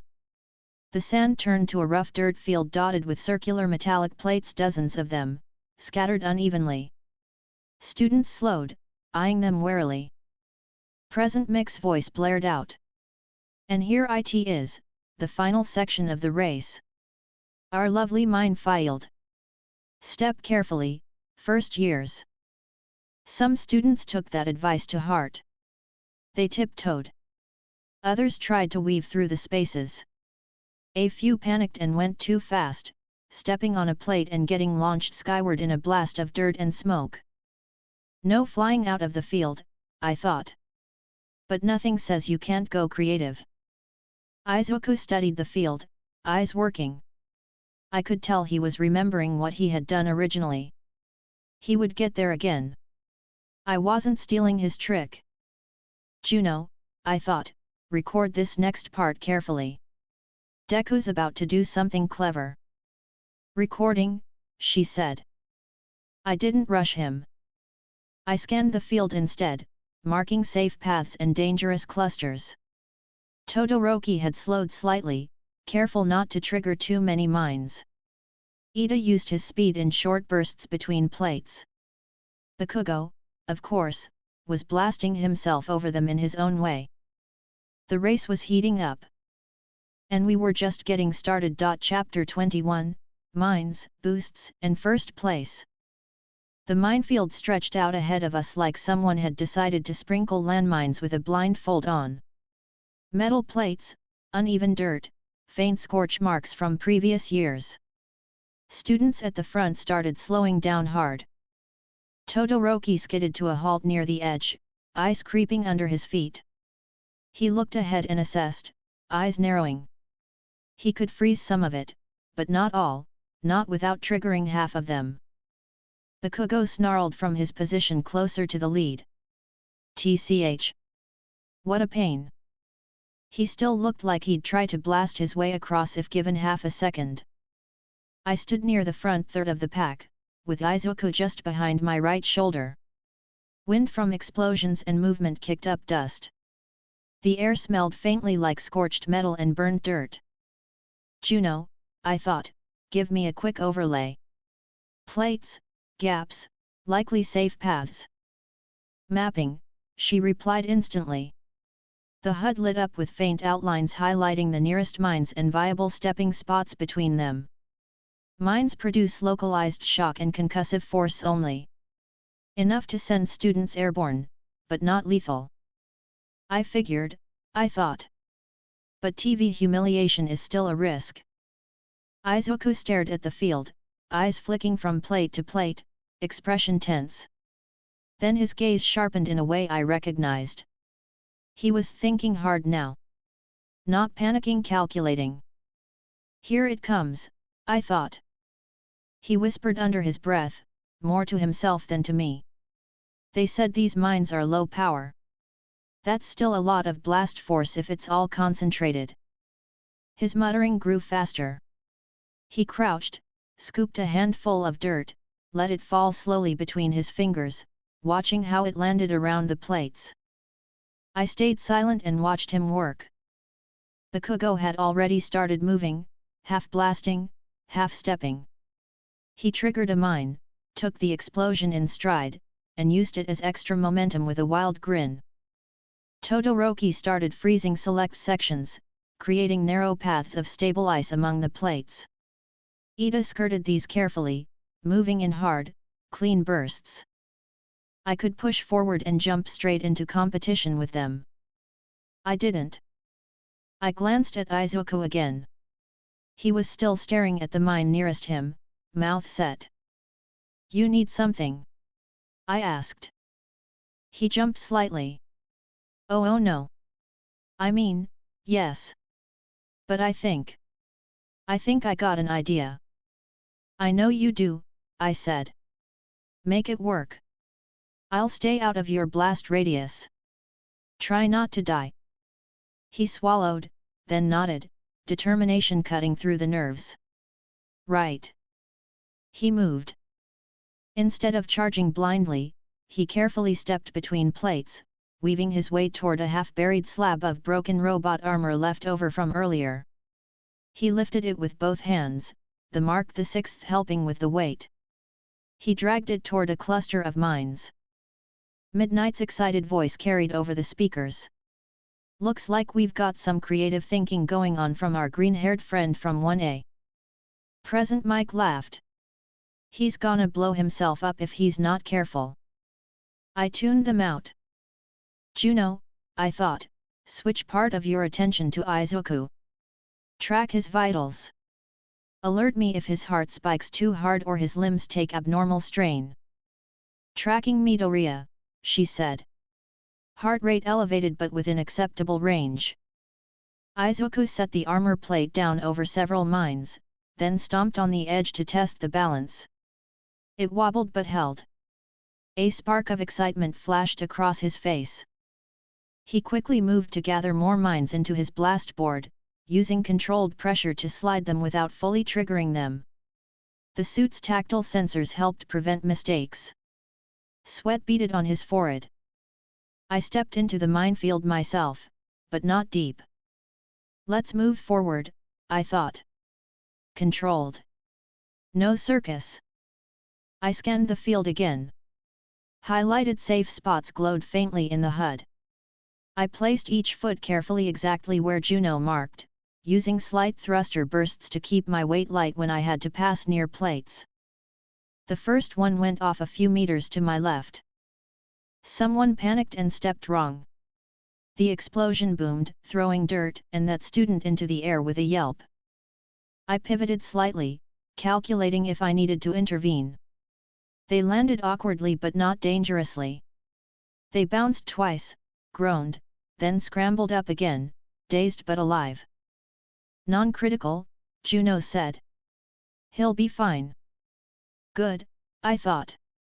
Now back to our nerd with the bomb board. By now Izuku had a decent cluster of mines under the metal plate. He had wedged a few more into the dirt just in front. He planted his feet on top of the slab, shoulders tightening. He glanced up at the leaders ahead: Todoroki, Bakugo, Ida, and a few others already nearing the far side. His expression shifted. He clenched his jaw, focused back on the field. "Juno," I thought, "measure the yield of that cluster. If he detonates them all at once." "Estimating," she said. "Combined blast will produce a high vertical impulse. Enough to propel him far beyond the minefield. Risk of whiplash and limb strain moderate. Mark VI dampening will catch some of that," I thought. "But will help from a distance." I moved farther to the side, putting extra space between myself and his position. Still inside the minefield. Still advancing, but not interfering. Other students ran, stumbled, flew. I kept my feet clean, my steps precise. Izuku crouched low, hands gripping the edges of the plate. His lips moved. 5%, in my legs. Light from One for All flickered faintly along his muscles, under the armor. The suit adjusted micro-shields and joint tension. He took a breath. And then he stomped down. The explosion was bigger than anything the random missteps had triggered. It boomed under him, dirt and smoke flying up in a thick column. Shockwaves rippled across the field. Izuku rocketed skyward, plate and all, arms flailing for a second as he adjusted to the unexpected height and speed. The Mark 6 sensors flared. Impulse high, Juno said. But manageable. No immediate injury. I watched his trajectory, half smiling inside the helmet. He flew over the rest of the mines, body curving through the air. For a moment, he was above even the front runners. The crowd roared at the sight. Present Mike screamed into his mic. Whoa! Midoriya just launched himself like a human grenade. Did you see that, Eraser? Somewhere in the stands, Izuku probably sighed. Izuku started to descend. He'd overshot the field, but the ground coming up fast could still hurt. Juno, I thought, give me a quick line. Can I afford a gentle assist without breaking UA mode? Within your current limits, she answered. A low output blast to the ground beneath his projected landing point can soften the impact slightly by kicking up dust and reducing effective drop. It will look like a side effect of the minefield. Do it, I thought. Time it. I angled my hand discreetly and fired a small repulsor burst into the dirt ahead of his landing zone. It blew a shallow crater and loose soil outward. Izuku hit that instead of packed ground. He tumbled into the softer dirt, rolling end over end but not breaking anything. He groaned, then pushed himself up, face and hair covered in dust. He shook his head rapidly, blinking. He was already ahead of Todoroki and Bakugo. My chest tightened just a bit in satisfaction. Nice job, nerd. Midoriya's vitals stable, Juno reported. Minor bruising predicted. No structural damage. Good enough, I thought. He staggered to his feet properly, looked back just long enough to register how far he'd flown, then turned and sprinted for the finish line. Now the front was set. Todoroki, Bakugo, Ida, and a couple of others were still clearing the last stretch of mines the old-fashioned way. Izuku had cheated the field by playing smart. I was still mid-pack in the minefield, but not for long. All right, I thought. Our turn. No big stunts. Just efficiency. I leaned forward and moved, picking my way rapidly between the plates. The thrusters pushed me in low arcs when the safe gaps were too wide. Each touch point was calculated, each landing was exact. A mine went off behind me as someone else misstepped, blowing dust across my back. I didn't break stride. A student from 1B tried to catch up on my left, eyes fixed ahead, breathing hard. He clipped a plate at the edge and got launched sideways with a scream. I didn't look. I heard him land behind another group. Still alive. Not my problem. Tony, Juno said, you could speed up by 15% and remain within safe parameters. We don't need first place, I thought. We just need data and a good showing. Let Midoriya keep his spotlight. Understood, she said. Still, I wasn't exactly crawling. My boots hit the last couple of safe spots. I hopped lightly over a final mine and cleared the field, landing on solid track beyond with a soft thud. Ahead, Izuku was already running full tilt toward the finish line, face set, hair flying, the Mark VI whirring faintly as it supported his legs. The stadium shook with cheers. Midoriya Izuku from Class 1A has taken the lead. Present Mike shouted. From near the middle of the pack to right at the front. Todoroki and Bakugo were gaining, both pushing their speed, but they'd lost just enough time in the minefield to make the difference. Ito was right behind them, engines flaring hot. I settled into a solid sprint. UA mode limited servo assist, but I still moved faster than baseline with the EXO support. I passed a few more students who were slower coming out of the mines. The finish line loomed, flags waving, judges watching closely.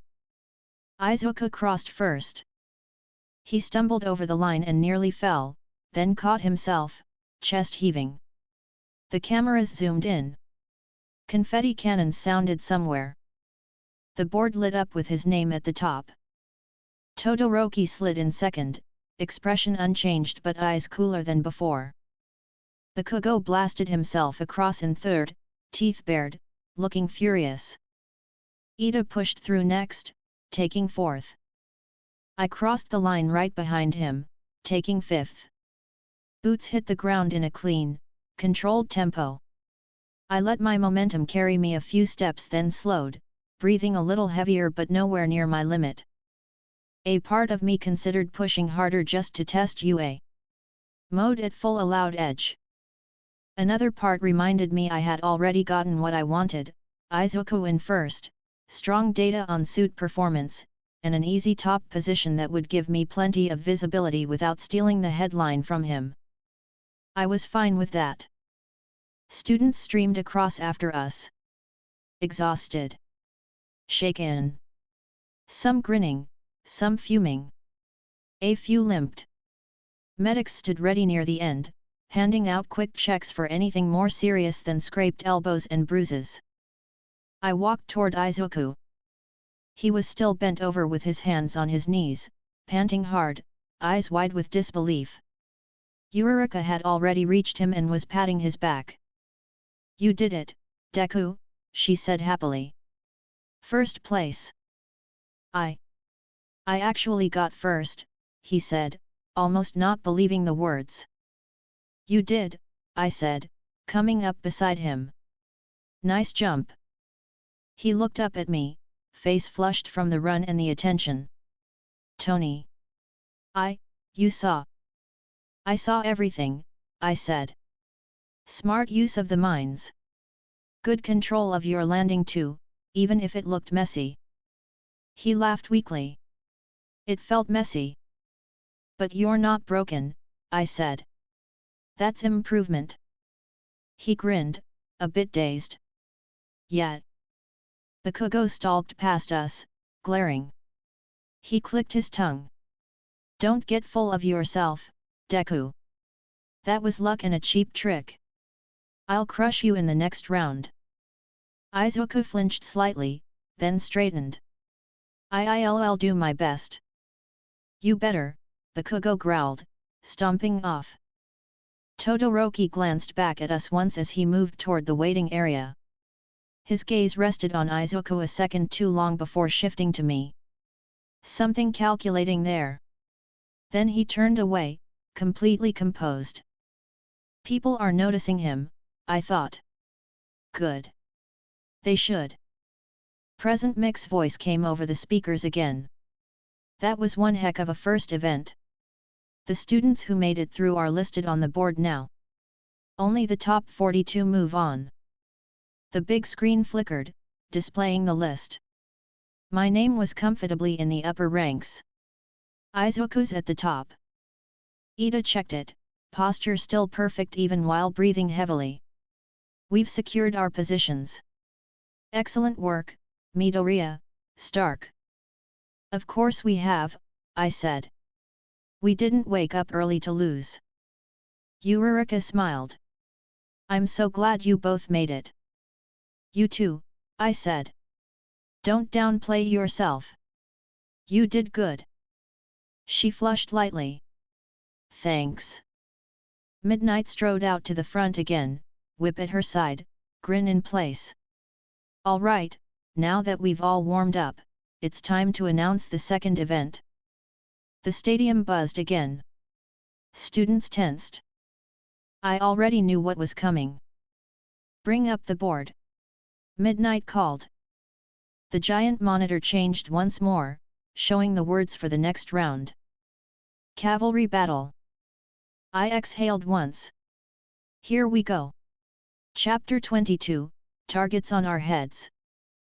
The word cavalry battle flashed across the giant screen and the stadium buzzed like someone had flipped a switch under every seat.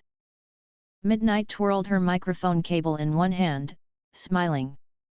All right, students. The second event will be a cavalry battle. Teams of 2 to 4. You'll each wear point headbands based on your prelim rankings. Steal as many as you can before time runs out. The top 4 teams advance. Present Mike yelled from the booth, and remember. You're all enemies right now. The crowd loved it. I crossed my arms and let my breathing settle from the race. The Mark 7 stayed in partial standby, UA. Mode quietly humming under my skin. Juno, I thought, start a new log. Sports Festival, Event 2. New log created, she replied. Recording visual, audio, and positional data. Midnight snapped her whip down. Now, as always, the values assigned to each of you will depend on your placement in the previous event. The board changed. I watched the numbers appear. First place, Midoriya Izuku 10 million points. The crowd shouted immediately. Izuku froze. I got 10 million, he whispered, eyes wide. He'd known it in theory. Seeing the actual number up there always hit differently. Then the board shifted again. Second place, Todoroki Shoto 5,000 points. Third, Bakugo Katsuki 4,500 points. Fourth, Ida Tinya 4,200 points. Fifth, Stark Tony 20,000 points. The stadium went noticeably louder for 1 second, then more confused. The usual descending pattern had just been broken. I raised an eyebrow. Next to me, Kaminari squinted up at the board. Wait, what? Did I read that right? Ida adjusted his glasses, startled. Mr. Stark has 20,000 points? But his placement was 5th, so. Midnight laughed into the mic. Surprised, everyone? This year we're doing something a tiny bit different.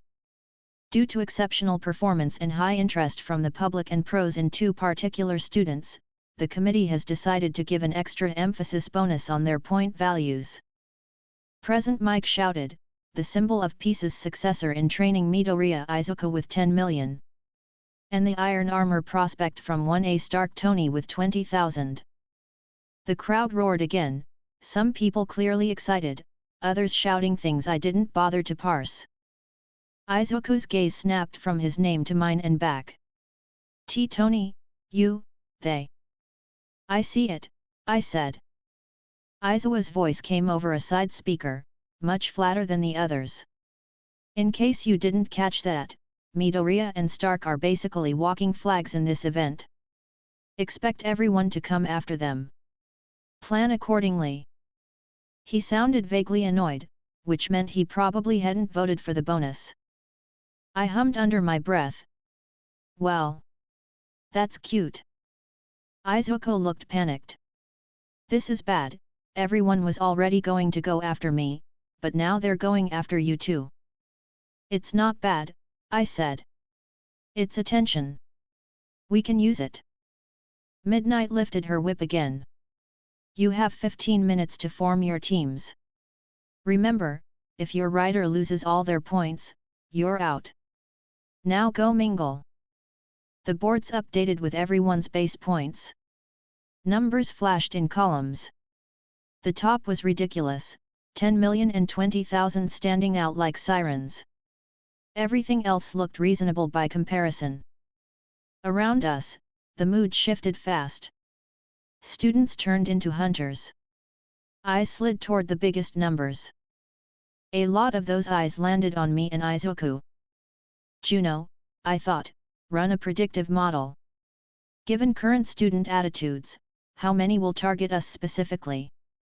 Approximately 72% will attempt to target Midoriya at some point, she said. 40% will consider targeting you due to your armor and bonus score. Many will see you as a dangerous rider even with a lower number than his. Fun, I thought. Izuku clutched his head.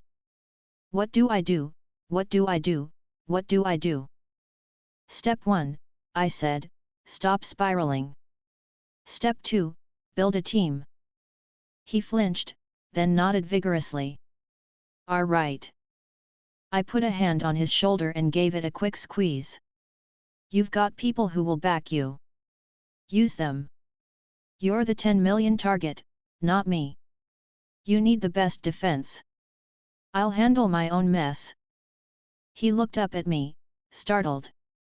You're not joining my team. I met his eyes calmly.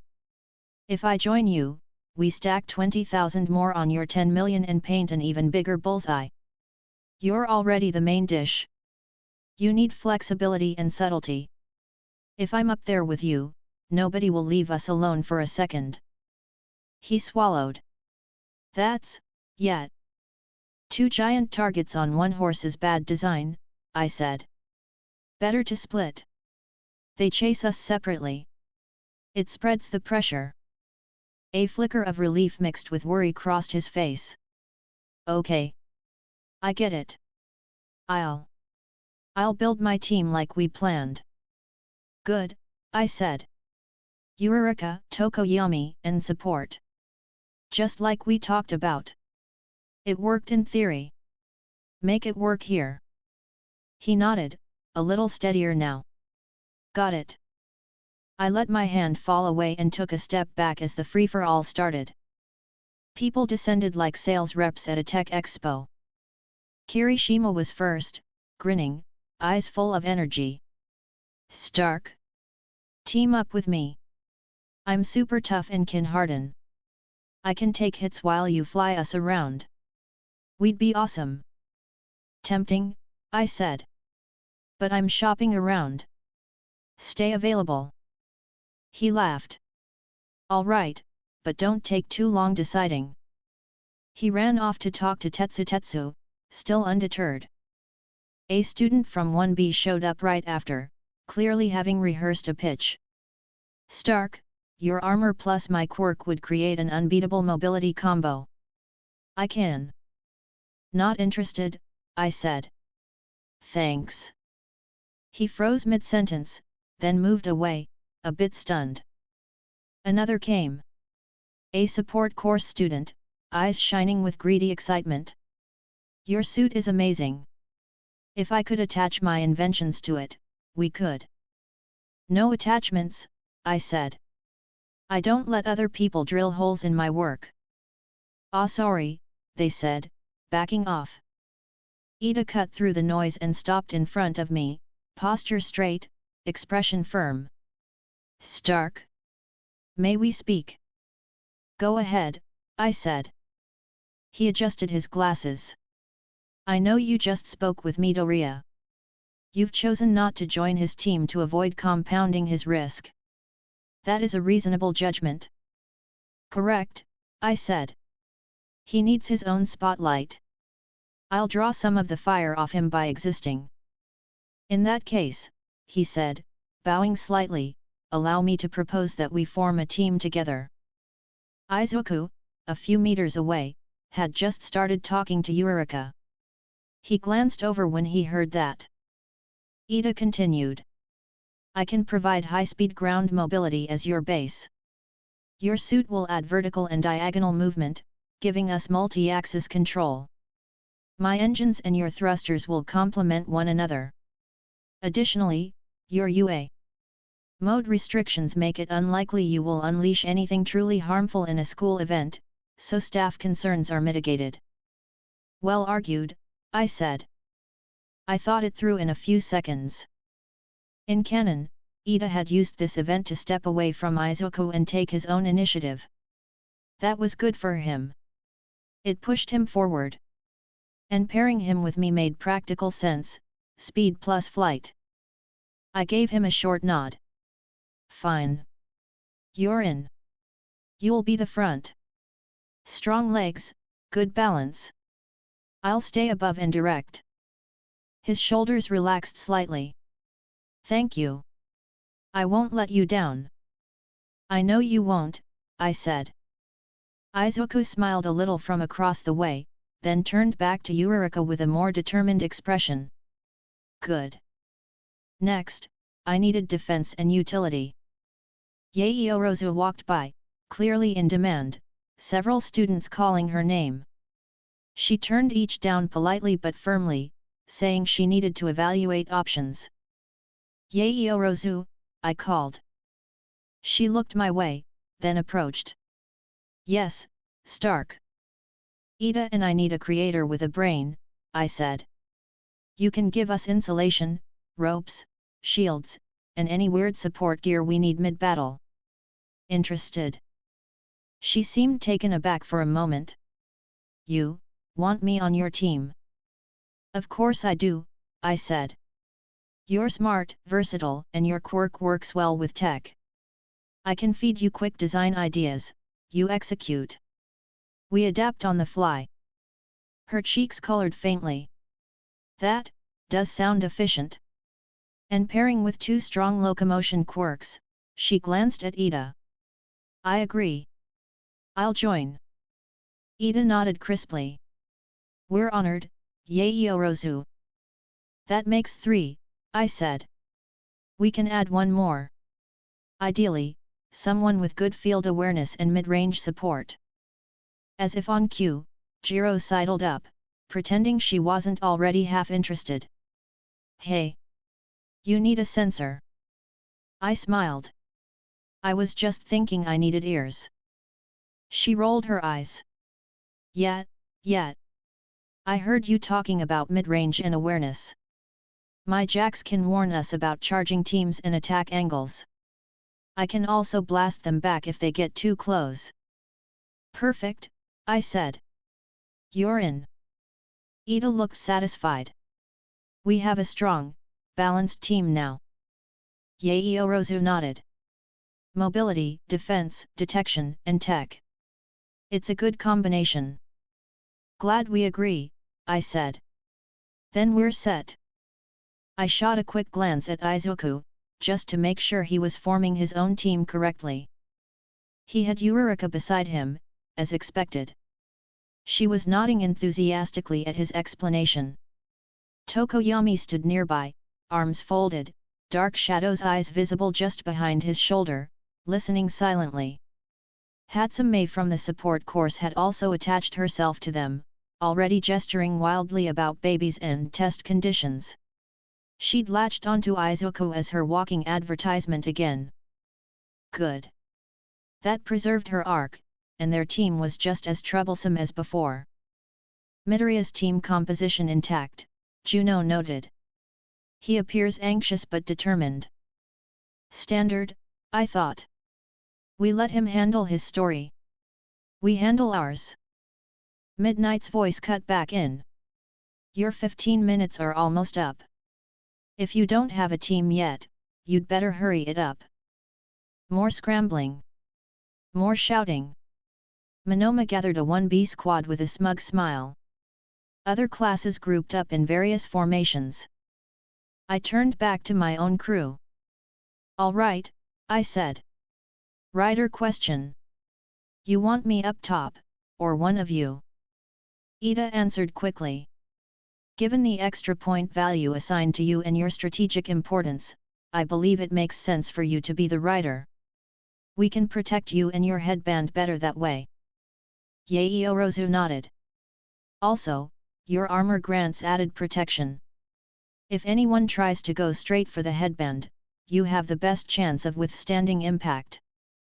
Agreed, Jiro said. I'm better on the flank anyway. Decision made, I said. I'm the rider. You three form the base. We moved to an open space to assemble. Ida took the front position, knees bent, hands ready to support weight.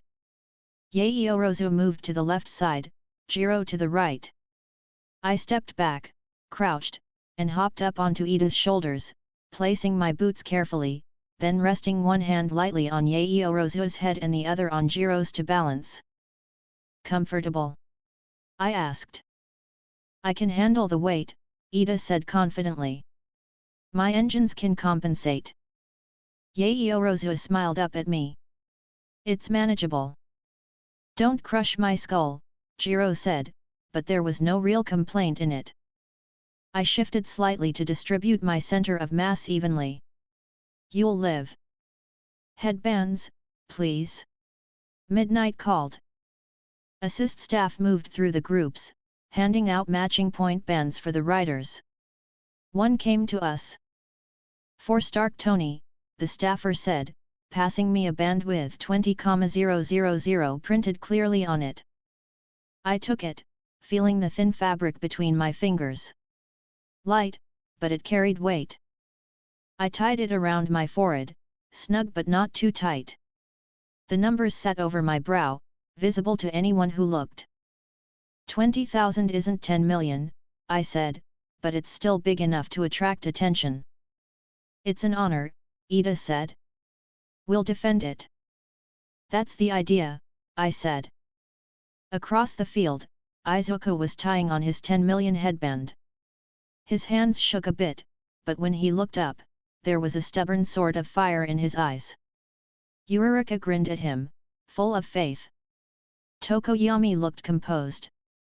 Hatsum adjusted her gear in obvious excitement. That team was going to be chaos. Juno, I thought, keep a secondary track on Midoriya's position. We help him only if things get truly bad. Otherwise, this is his fight. Understood, she said. Primary focus remains on your team. Midnight's whip cracked again, calling for attention. All the teams finished forming. The remaining students who didn't find one were already off the field, their run ending here. Present Mick's voice boomed. We've got our cavalry teams.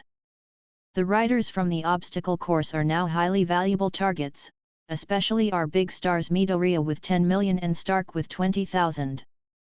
Camera drones floated close, feeding images to the big screens and broadcast.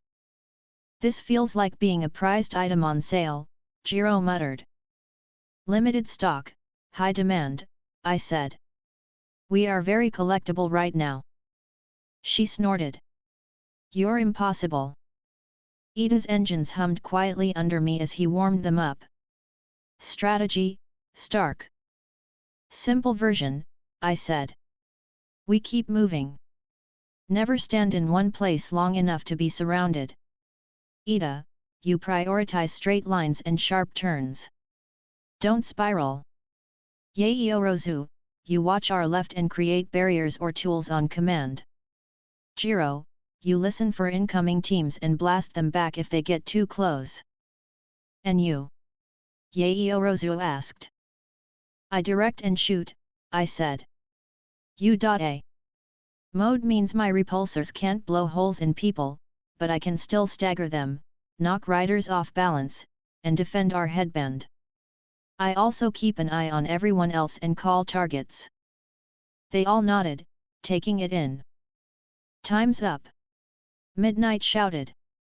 All teams ready. The crowd roared. Ida bent his knees slightly, ready.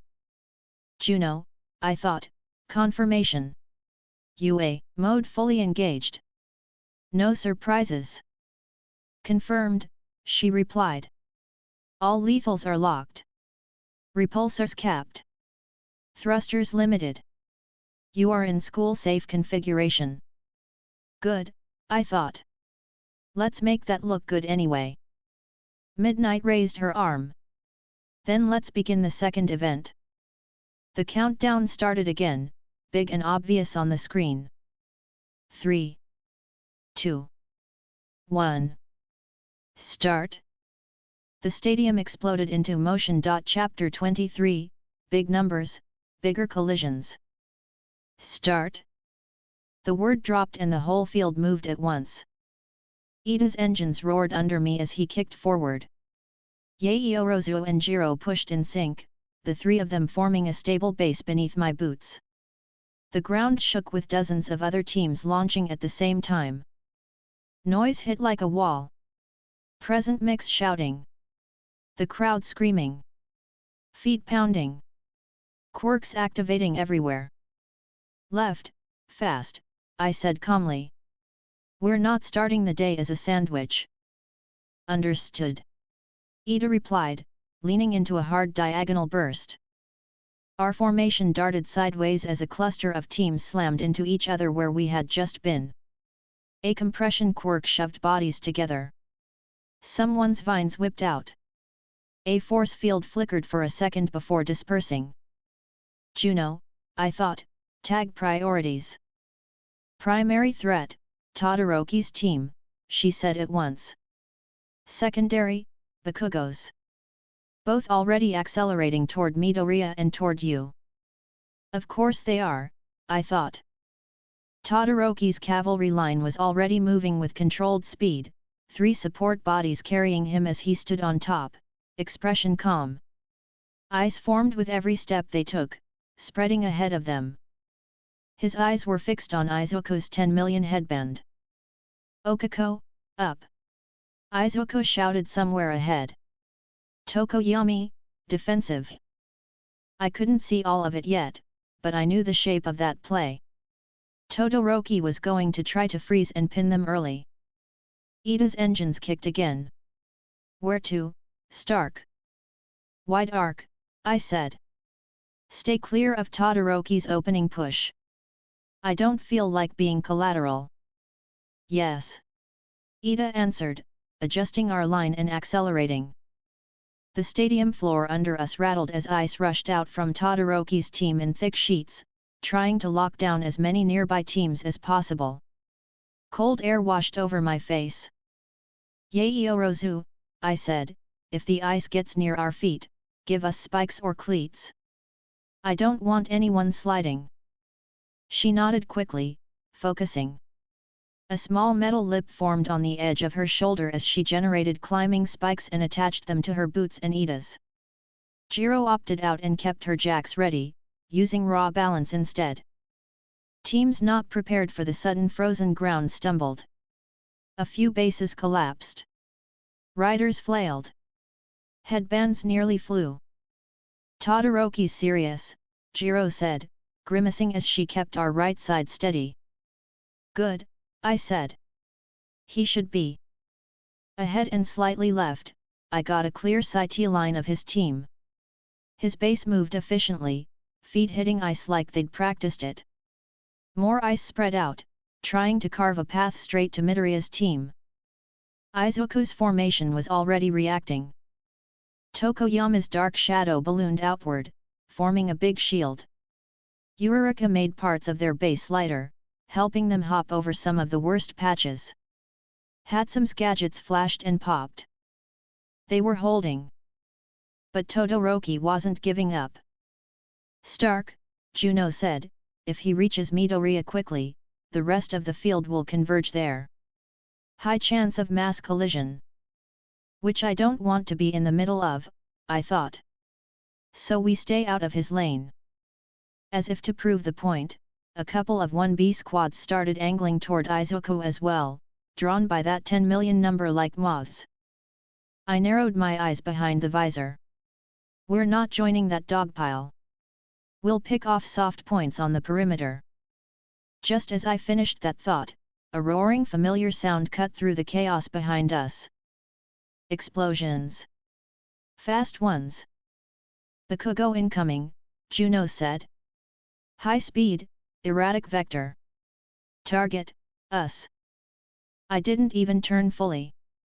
The HUD already lit him up behind and above, his team charging forward with raw aggression. His base looked sturdy, 3 strong bodies anchoring him while his palms blasted, propelling them in bursts. He was glaring straight at me, teeth bared. Of course he's ignoring Midoriya for now, I muttered. He wants to punch the metal guy first. I was afraid of that, Jiro said seriously, gripping our right side tighter. "Don't be," I said. "We planned for this." "Stark," Ida said, "how do you want to handle Bakugo?" "He's a missile with attitude," I said calmly. "We don't take the hit head on. We redirect it." Bakugo's team closed the gap fast.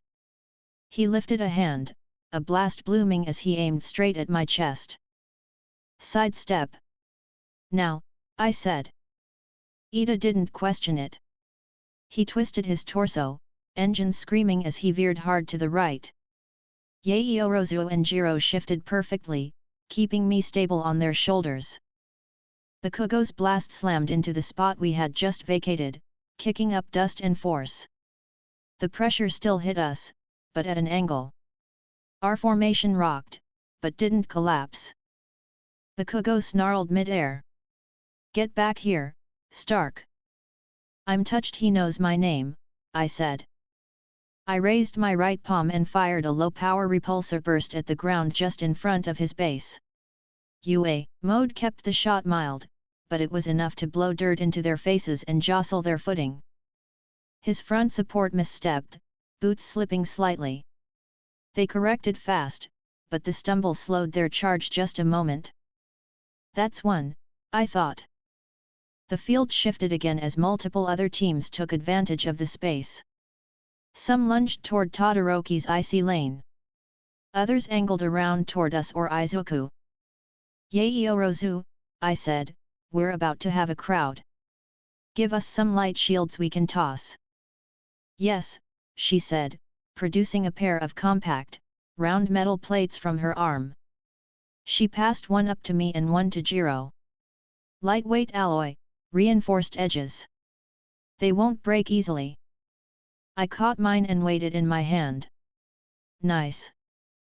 "Bakugo's circling," Juno said. "He's not going to give up." "He never does," I thought. "That's predictable. We can use that." Ida kept us moving along the edge of the pack now, engines powering our evasive route. He darted between slower teams, weaving around danger zones. Jiro's jacks extended, tapping the ground and air as she listened for vibrations. "Team on our right coming in hot," she said. "Sounds like multiple footsteps, heavy ones. Might be one of 1B's strength types." "On it," I said. As soon as a group broke from the cluster to ram toward us, I turned and flicked my shield plate in their direction. Not to hit their faces a straight hit like that would be too much in school. I hit their knees. The shield bounced off two of their legs, disrupting their center of balance just enough that their formation wobbled. They tripped over each other, collapsing to one side in a pile. Their rider yelped as they nearly lost their headband, scrambling to protect it. "That takes care of them," I said. "Next." "Stark, Bakugo is behind us again," Juno said. "Of course he is," I thought. "Open channel to external audio. I want to hear him." Bakugo was shouting. "You think you're hot stuff 'cause of that tin can? I'll tear it off and take your stupid band." "You can try," I said out loud, turning half around on our base. "But your aim needs work." He snarled louder. "Say that again, you bastard." "You heard me fine," I said calmly. He rocketed forward, explosions firing from both palms. His base had clearly practiced absorbing the recoil. They ran hard, eyes locked on us. "Ida," I said, voice sharp, 30-degree angle left, then hard right at my mark. "Jiro, get ready to blast anyone who gets within arm's reach." "Understood." Ida shouted, engines revving harder. Jiro nodded, jacks twitching. "Yaoyorozu," I added, "if we get boxed in, smoke or flashbangs. Something disruptive but legal." "I can do that," she said, already forming small canister shapes along her arm. Bakugo closed. He was shouting as he came, body leaning forward, hand ready to grab at my headband. He lunged. Left, I said. Ida jerked left. The whole base shifted under me. Bakugo's arm swung, fingers just grazing the edge of my band. He grabbed air. His eyes widened in frustration. Now right, I said. Full burn. Ida obeyed. He threw his weight and engines into a tight right-angle turn. Our world tilted as we cut across the field, slipping past Bakugo's team before they could correct. He cursed behind us. Quit running. That's the whole game, I said, glancing back briefly. Try reading the rules. He blasted again, this time aiming more at our legs than at me. Dirt erupted near Ida's feet. Ida, jump, I said. He actually did. He forced his body into a small hop as the explosion went off where his foot had been. The shockwave pushed us forward instead of destabilizing us. We landed hard but stable. That was reckless, Jiro said, breathing fast. But it worked. That's the theme of this event, I said. We kept moving. Tony, Juno said, Midoriya's team is under coordinated pressure from Todoroki and several other squads. Their defensive quirk is holding, but their mobility is limited. I stole a quick glance. Izuku's team was in the thick of it. Dark Shadow expanded and defended, blocking ice and reaching arms. Uraraka's quirk helped them tilt their weight in sudden bursts. Hatsume's support gear spat smoke and propulsion in all directions. They were being attacked from multiple angles, but they weren't folding. I knew he'd be fine, I thought. As long as he doesn't try to blow his body up, he'll manage. Focus, Tony, Juno said. Bakugo again. I snapped my attention forward. Bakugo had switched tactics. Instead of chasing us in a straight line, he used angled explosions to cut across diagonally, trying to get ahead and intercept. Smart, I thought. He's learning mid-battle. Annoying, but impressive.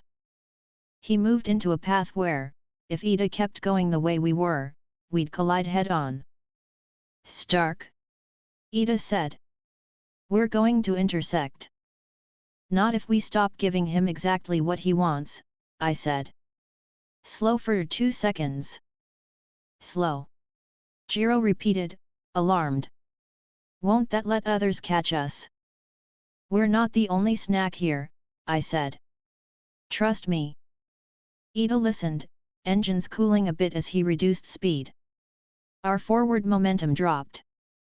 Bakugo misjudged our deceleration by a fraction.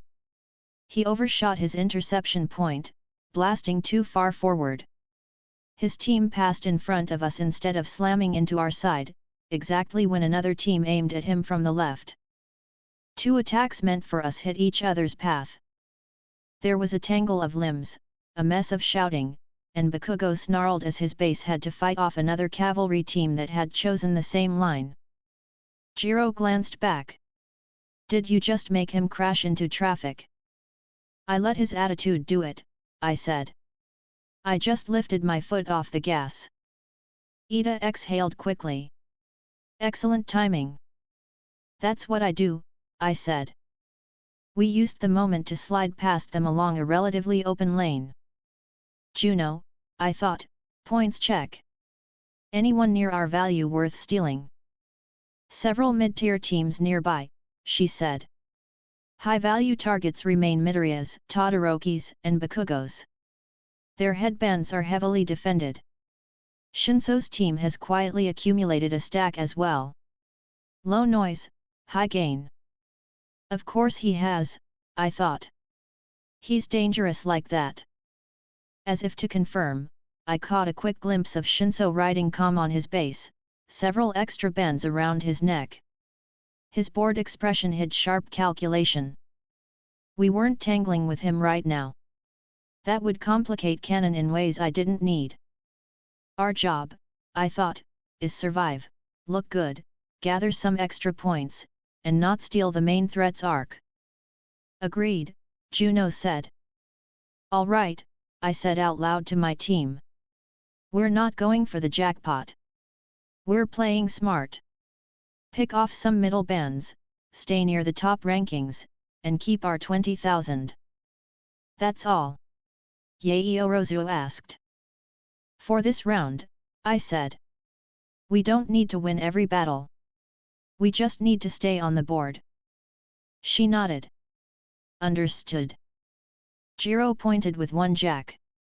Group to our left has a decent headband collection and looks sloppy. Their base coordination is off. I glanced over. She was right. A mixed team was wobbling under the weight of too many points and too little discipline. The rider was shouting 3 different orders at once. The base didn't know which to follow. They drifted dangerously off balance. Target acquired, I said. Ida, closing speed, medium. Don't spook them. He angled us slightly toward them. Yaoyorozu, short-range rope or capture tape, I said. Quick release. She produced a cord-like strip and handed it up. I wrapped it around my wrist loosely. We approached like we were just passing by. At the exact moment we crossed their flank, the rider turned to scream at his teammates for losing balance. His headband was right there. Now, I said. I leaned, extended my arm, and looped the edge of his band lightly with the rope. I gave a practiced tug. The band slipped off smoothly without yanking his head. I pulled it back to us and slipped it around my neck. By the time he realized what had happened, we were already out of reach. He shouted incoherently. Nice grab, Jiro said, grinning. That brings us up by 400, Juno reported. New total, 20,400. See? I said. Easy money. We kept moving. Bakugo finally broke free of the earlier collision and resumed his hunt, but now he had more targets than just us. Other teams were starting to recognize his danger and either stayed away or tried to take advantage of his abrupt movements. Todoroki's team continued to pressure Midoriya's, but by this point Izuku had adapted. His team's synergy was building. Dark shadow-covered angles. Uraraka kept their weight tricky. Hatsum used her inventions to push them in sharp bursts. Izuku's brain was working full-time. He wasn't out of danger. But he wasn't easy prey. We picked off another mid-tier band with a near-identical trick. This time Jiro used a sound burst to startle the base, and I used the distraction to slip in and steal. Midnight called out time. Halfway through the cavalry battle. 15 minutes left. Sweat trickled down the side of my face inside the helmet. My breathing was steady, but my muscles definitely felt the constant micro-adjustments of riding a moving platform. How are you 3 holding up? I asked. Ida didn't hesitate. My engines can maintain this pace for the rest of the match. I'm fine. Yaoyorozu panted lightly but smiled. Creation takes stamina, but I'm all right. I'll manage. Jiro grinned through her own exertion. My legs are burning, but I can keep going. Just don't suddenly decide to get twice as heavy. No plans to, I said. Juno chimed in. Tony, we're drawing less aggression as the field focuses more on the top 2 threats. Our chosen position is working. Good, I thought. Let them tear each other apart up there. Up front, Bakugo had finally shifted his attention more toward the 10 million and 5,000 point bands, unwilling to let Todoroki and Midoriya steal all the spotlight. His explosions lit up the air around their teams. Shinso's group continued to quietly grow their total. We danced on the edges, picking smart battles. And all the while, we kept our 20,000 headband firmly in place. Chapter 24, Last Second Losses. Time in a match like this stretched and snapped in strange ways. 1 minute felt like 10, then whole minutes vanished in a blink. 5 minutes left in the cavalry battle. Midnight called from the field. If you don't move now, you're going to be stuck in the dirt. The giant countdown on the screen confirmed it. 4, something. Breathing was louder now. Sweat was real now. Voices were hoarse. The field had thin teams that lost their headbands had been forced to the sides, some sitting, some watching with clenched jaws, some yelling encouragement or insults. We were still moving. Ida's engines ran hot but steady under my boots. Yaoyorozu's shoulders were tense beneath my left hand, her breathing heavier, but her eyes clear. Jiro kept glancing around with sharp, fast movements. Current total, Juno said quietly in my ear, 22,100. We're sitting in the upper middle range. Not enough to threaten the big four yet, I thought back. That's fine. We just need to stay alive and not get stripped. Threat shift incoming, she said. 2 1B teams adjusting their course directly toward us. Coordinated pattern. Initiative, high. I looked. 2 teams from 1B had broken off from the main chaos. Their riders were yelling directions, faces tight. One squad had a tall rider with a cocky smile, Monoma. The other had a broad, tank-like front with a muscular base. Both teams were lined up well. They finally noticed our 20,000, I said. We're popular again. Stark, Ida said, voice strained but controlled, orders. Keep moving, I said. We don't give them a clean angle. If they want our headband, they have to reach for it. When they reach, they'll open themselves up. Understood, he said. Monoma lifted his hand and called out loudly, fully aware of the cameras. Going after Class 1A's Little Iron Star. Let's show them 1B isn't just supporting cast. He really enjoyed hearing himself. Jiro scowled. That guy is annoying. Accurate, I said. But he's not completely stupid. Treat him like a threat, not a joke. Yaoyorozu nodded. He's been observing us from a distance for a while. Exactly, I said. He'll aim for our weaknesses. So we don't show any. The 2 1B teams spread out in a pincer. One moved to cut us off from the front left, the other swung wide to our back right. If they timed it well, we'd be boxed. Ida, I said, slow your turns. If we zigzag too sharply, we'll lose stability. Controlled curve. Don't panic. Yes, he said, adjusting his pace. The field around us was a mess of motion. Todoroki's large ice-covered lane had turned into a contested zone where multiple cavalry groups tried to keep up with his attacks. Bakugo's blasts flared frequently, thin smoke hanging in the air despite the open stadium. Somewhere in that chaos, Izuku's team fought hard to keep their 10 million headband. Dark shadows' shape rose and fell, blocking assaults.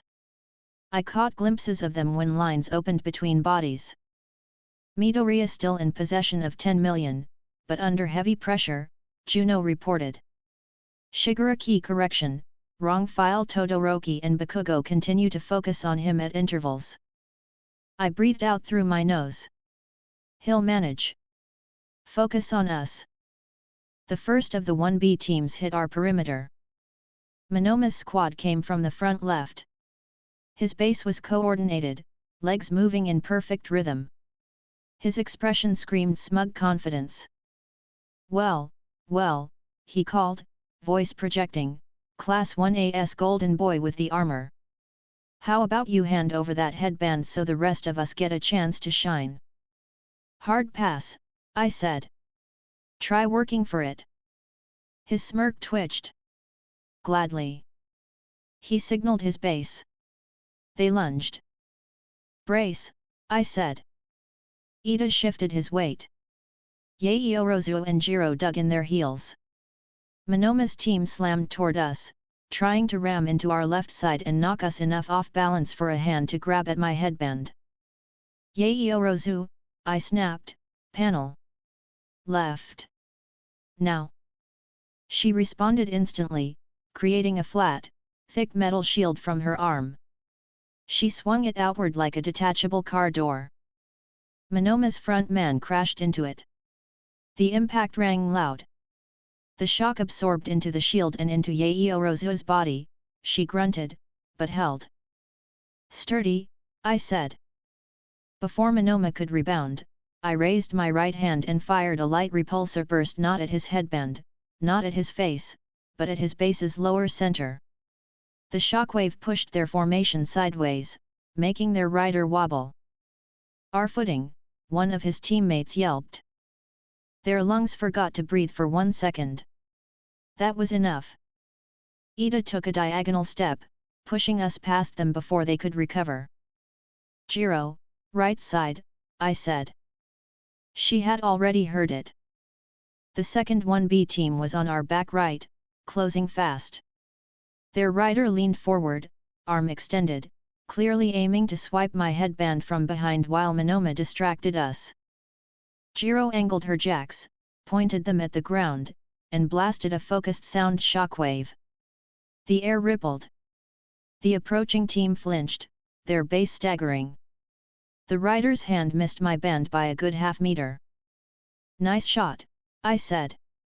She blew out a breath. "That took a lot more output than usual." "Pace yourself," I said. "We're close to the end." 4 minutes remaining. Midnight called. 4 minutes. The crowd noise swelled. The announcers kept shouting. Students grunted and yelled and cursed. The whole field felt tighter, like invisible walls were closing in. Monoma recovered faster than I'd hoped. He snarled, eyes sharper, Joker mask gone for a moment. "So that's how it is," he muttered. He motioned to the other 1B team. The two squads exchanged a look. "Tony," Juno said, "they're changing tactics. More focused. Less showboating." "Figures," I thought. He drops the act when it stops working. They regrouped on the fly, forming that pincer pattern again. Only this time, they gave themselves more distance so they could angle in from a wider spread and adjust if we turned. Ida's breathing was faster now. "Stark. We won't be able to outrun both forever if they coordinate." "I know," I said. "We're not going to just run. We're going to fight while moving." Yaoyorozu swallowed. "What do you need?" "Short barrier in front," I said. "About waist high, wide enough to cover Ida's chest. Light, not too heavy." She closed her eyes briefly, focused, then pulled a foldable barrier out from her side. I snapped it into place, resting it against my calves and anchoring it with a quick twist into Ida's shoulders. "What is that for?" Ida asked. "Front bumper," I said. "If anyone tries to hit us dead on, they hit this first. It also keeps hands away from your face." He nodded. "Very practical." Monoma's team accelerated again. "Now they'll try to force us into the other squad," Juno said. "Classic pincer." "I see it," I thought. "We'll give them what they want, then twist it." "Two teams at once?" Jiro asked. "Yes," I said.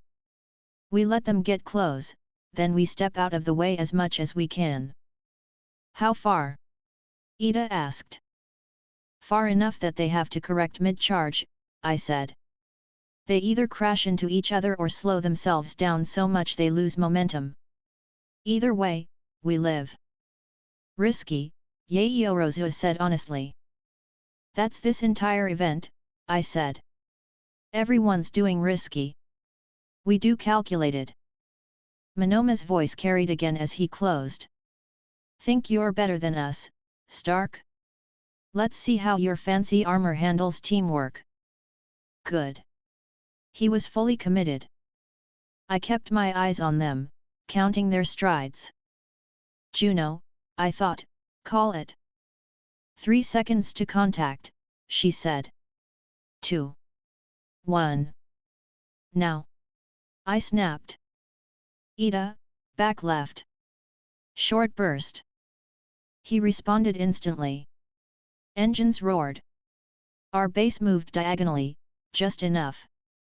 Monoma's team lunged into the space where we'd just been. The second 1B squad misread the movement and overcorrected. Their trajectories crossed too tight. Their shoulders smashed together. Both formations jolted. Riders flailed. One almost lost his headband completely and had to grab it with both hands, unable to do anything else. They didn't collapse, but they stumbled hard. The crowd reacted with a mix of laughter and winces. "Nice," Jiro said, breathing hard, a small grin on her face. "That gives us a few seconds," I said.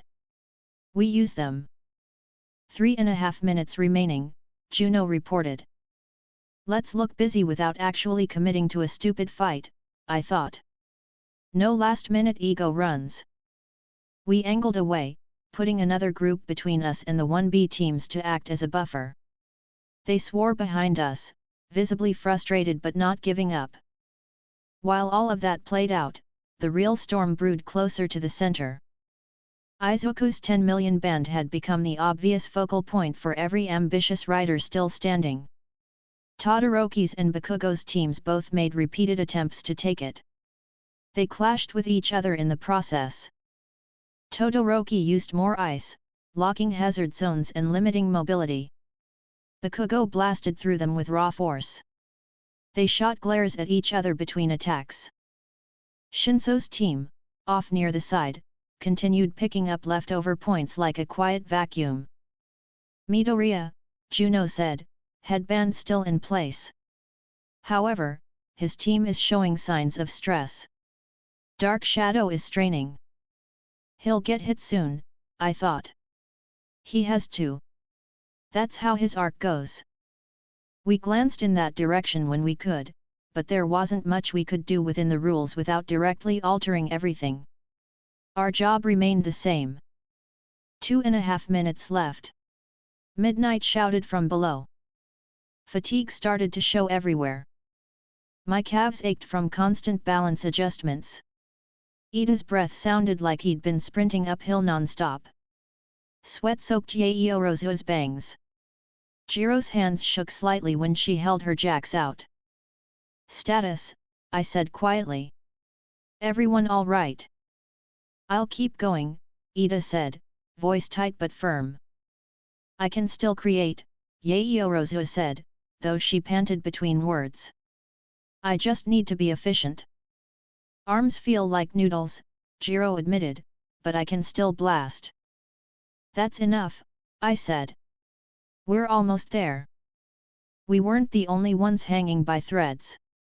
Some teams staggered more than moved now, their strategies devolving into desperate lunges. One of the 1B teams we'd tricked earlier regrouped again and set their eyes back on us. I saw it in their body language, they were going for one last try. Monoma's voice, however, drifted away from us as he focused more on shouting things at other 1A students, imitating their quirks, mocking them, gloating about point counts I knew he didn't really have. He's splitting attention too much, I thought. Their coordination is suffering. "Stark," Juno said, warning, "both 1B teams are making their final charge toward us again. Time remaining, less than 2 minutes. This will likely be their last real attempt." "Then we make it count," I said. "Even if we lose something, we make them work for it." "You're expecting to lose something?" Yaoyorozu asked. "I'm realistic," I said. "Everyone gets greedy near the end. That's when accidents happen. Our job is to minimize damage." Monoma's squad came from the left again, but this time more disciplined. The other squad came from the right, matching their speed closely. Ida tensed. "They're synchronizing better now." "Yeah," I said. "No more tricking them into crashing each other. We go for disruption." "Plan?" Jiro asked. "We break one of their bases without collapsing," I said. "And we accept that the other might get a hand on us." If that happens, we make sure they don't take everything. Understood, Ida said. My fingers flexed inside the gauntlets. The Mark 7 hummed softly under UA. Mode limits, energy ready but leashed. Juno, I thought, give me microvectors. Weak points in their stance, but nothing that will injure someone badly. I'll mark knees, shoulders, and center mass targets that will destabilize but not break, she said. Soft red circles appeared on the 2-1B formations. The two teams charged. The ground shook with their combined force. Here they come, Jiro said, jaw tight. Right side first, I decided. That one's less disciplined. We knock them away. Then we deal with Monoma. I aimed my right hand at the marker over the front right 1B base team. As they closed, I timed it. 3 meters, Juno said. 2. 1. I fired. The repulsor blast hit low and center, exactly where I wanted. It sent dust and force into the legs of the front supporters. They didn't fall outright, but their stride broke in a mess of shuffled steps. The rider flailed, yelling. Their entire squad veered off to the side, losing momentum. Monoma's group kept coming. Now him, I said. Stark! Ida cried. They're closer. I see them, I said. Monoma's base was better trained. They seized the opening created when their partner squad veered away and used it to angle straight into our path. Their speed didn't drop. He smiled sharply. Got you. They hit us. Not full on, but enough. His front slammed into our bumper panel with a loud clang. The shock ran through Ida's shoulders into my boots. Yaeyorozua grunted as the impact shook her side. Jiro tightened her grip and let out a small curse. The bump didn't knock us down, but it forced our formation to twist. Monoma reached. His hand came in fast, fingers outstretched, aiming directly for my 20,000 band. Time narrowed. I jerked my head back, but our base was still sliding from the hit. His fingers brushed the edge of my band and caught fabric. He yanked. So this is how it's going to be, I thought. I grabbed his wrist with my left gauntlet before he could rip it clean off.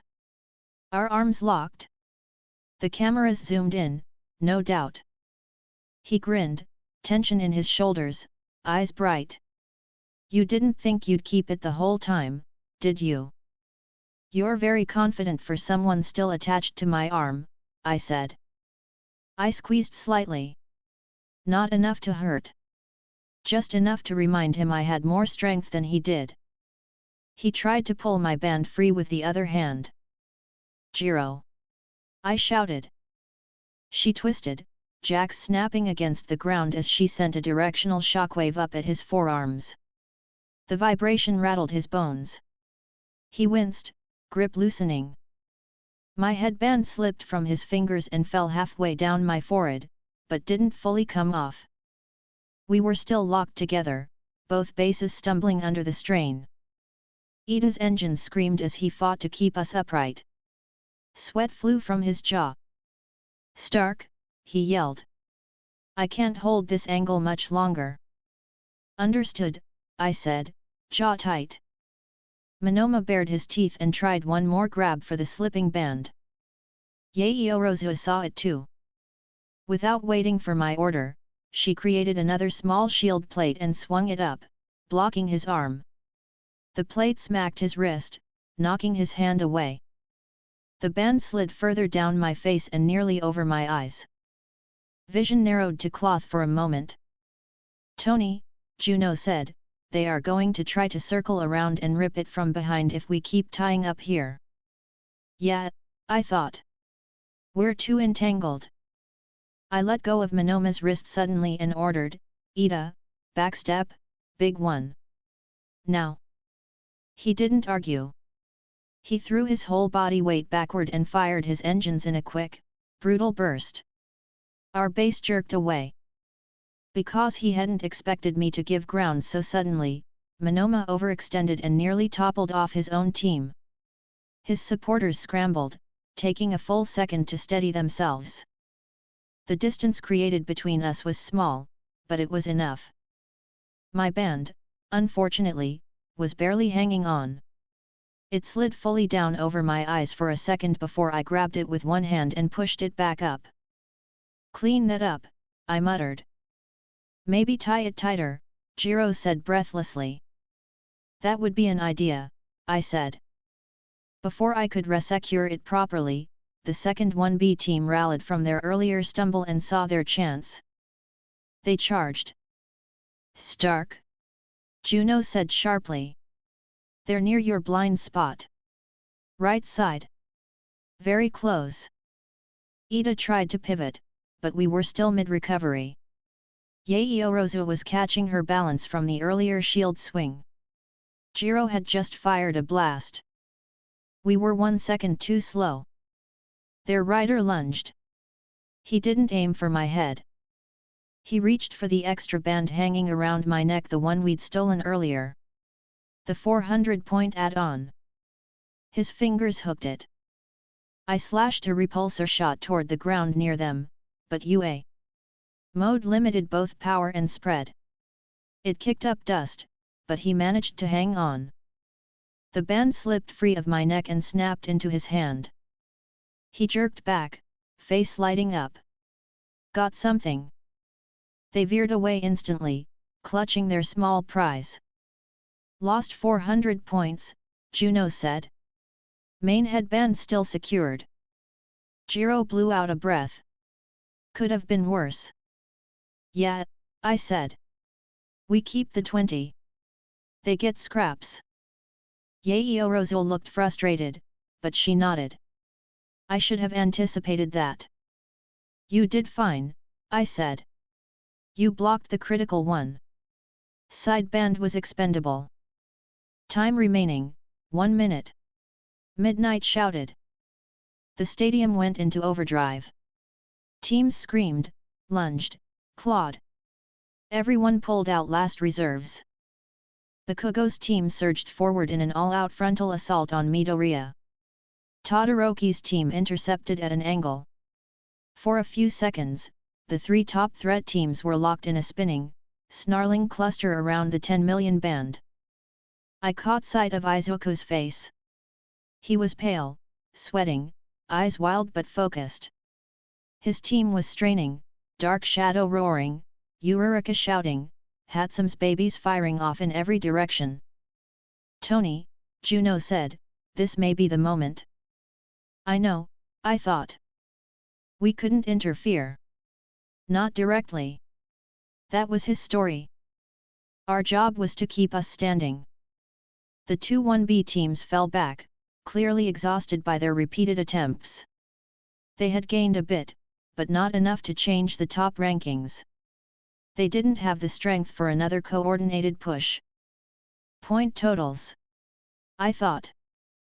"Midoriya's fluctuating," Juno said. "Hard to track from here." I saw it with my own eyes. Todoroki's team managed to snatch the 10 million once. Then a scramble, hands clawing, bodies tilting, everyone shouting, and Izuku's hand closed on it again at the last second. He wrenched it back to his own head, teeth clenched, hair wild. "I got it! I got it back," he gasped, loud enough I almost heard him over the crowd. "That's my kid," I thought. 20 seconds. Midnight called. Everything tightened further. "Hold position," I said to my team. "We don't chase anyone. We don't lunge. We don't get greedy and fall now." Ida nodded, face flushed. "Yes." Yaoyorozu straightened her back. "Agreed." Jiro's lips pressed into a thin line.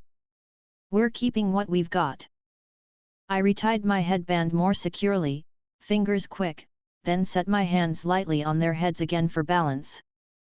All around us, the field grew more frantic. One last grab here, one last desperate dash there. The 1B teams had given up on us and were probing other targets. Some support and Gen Ed squads made final attempts to steal from distracted teams. 10 seconds. Midnight yelled. The crowd counted down in unison. It was impossible not to hear it. 10. 9. 8.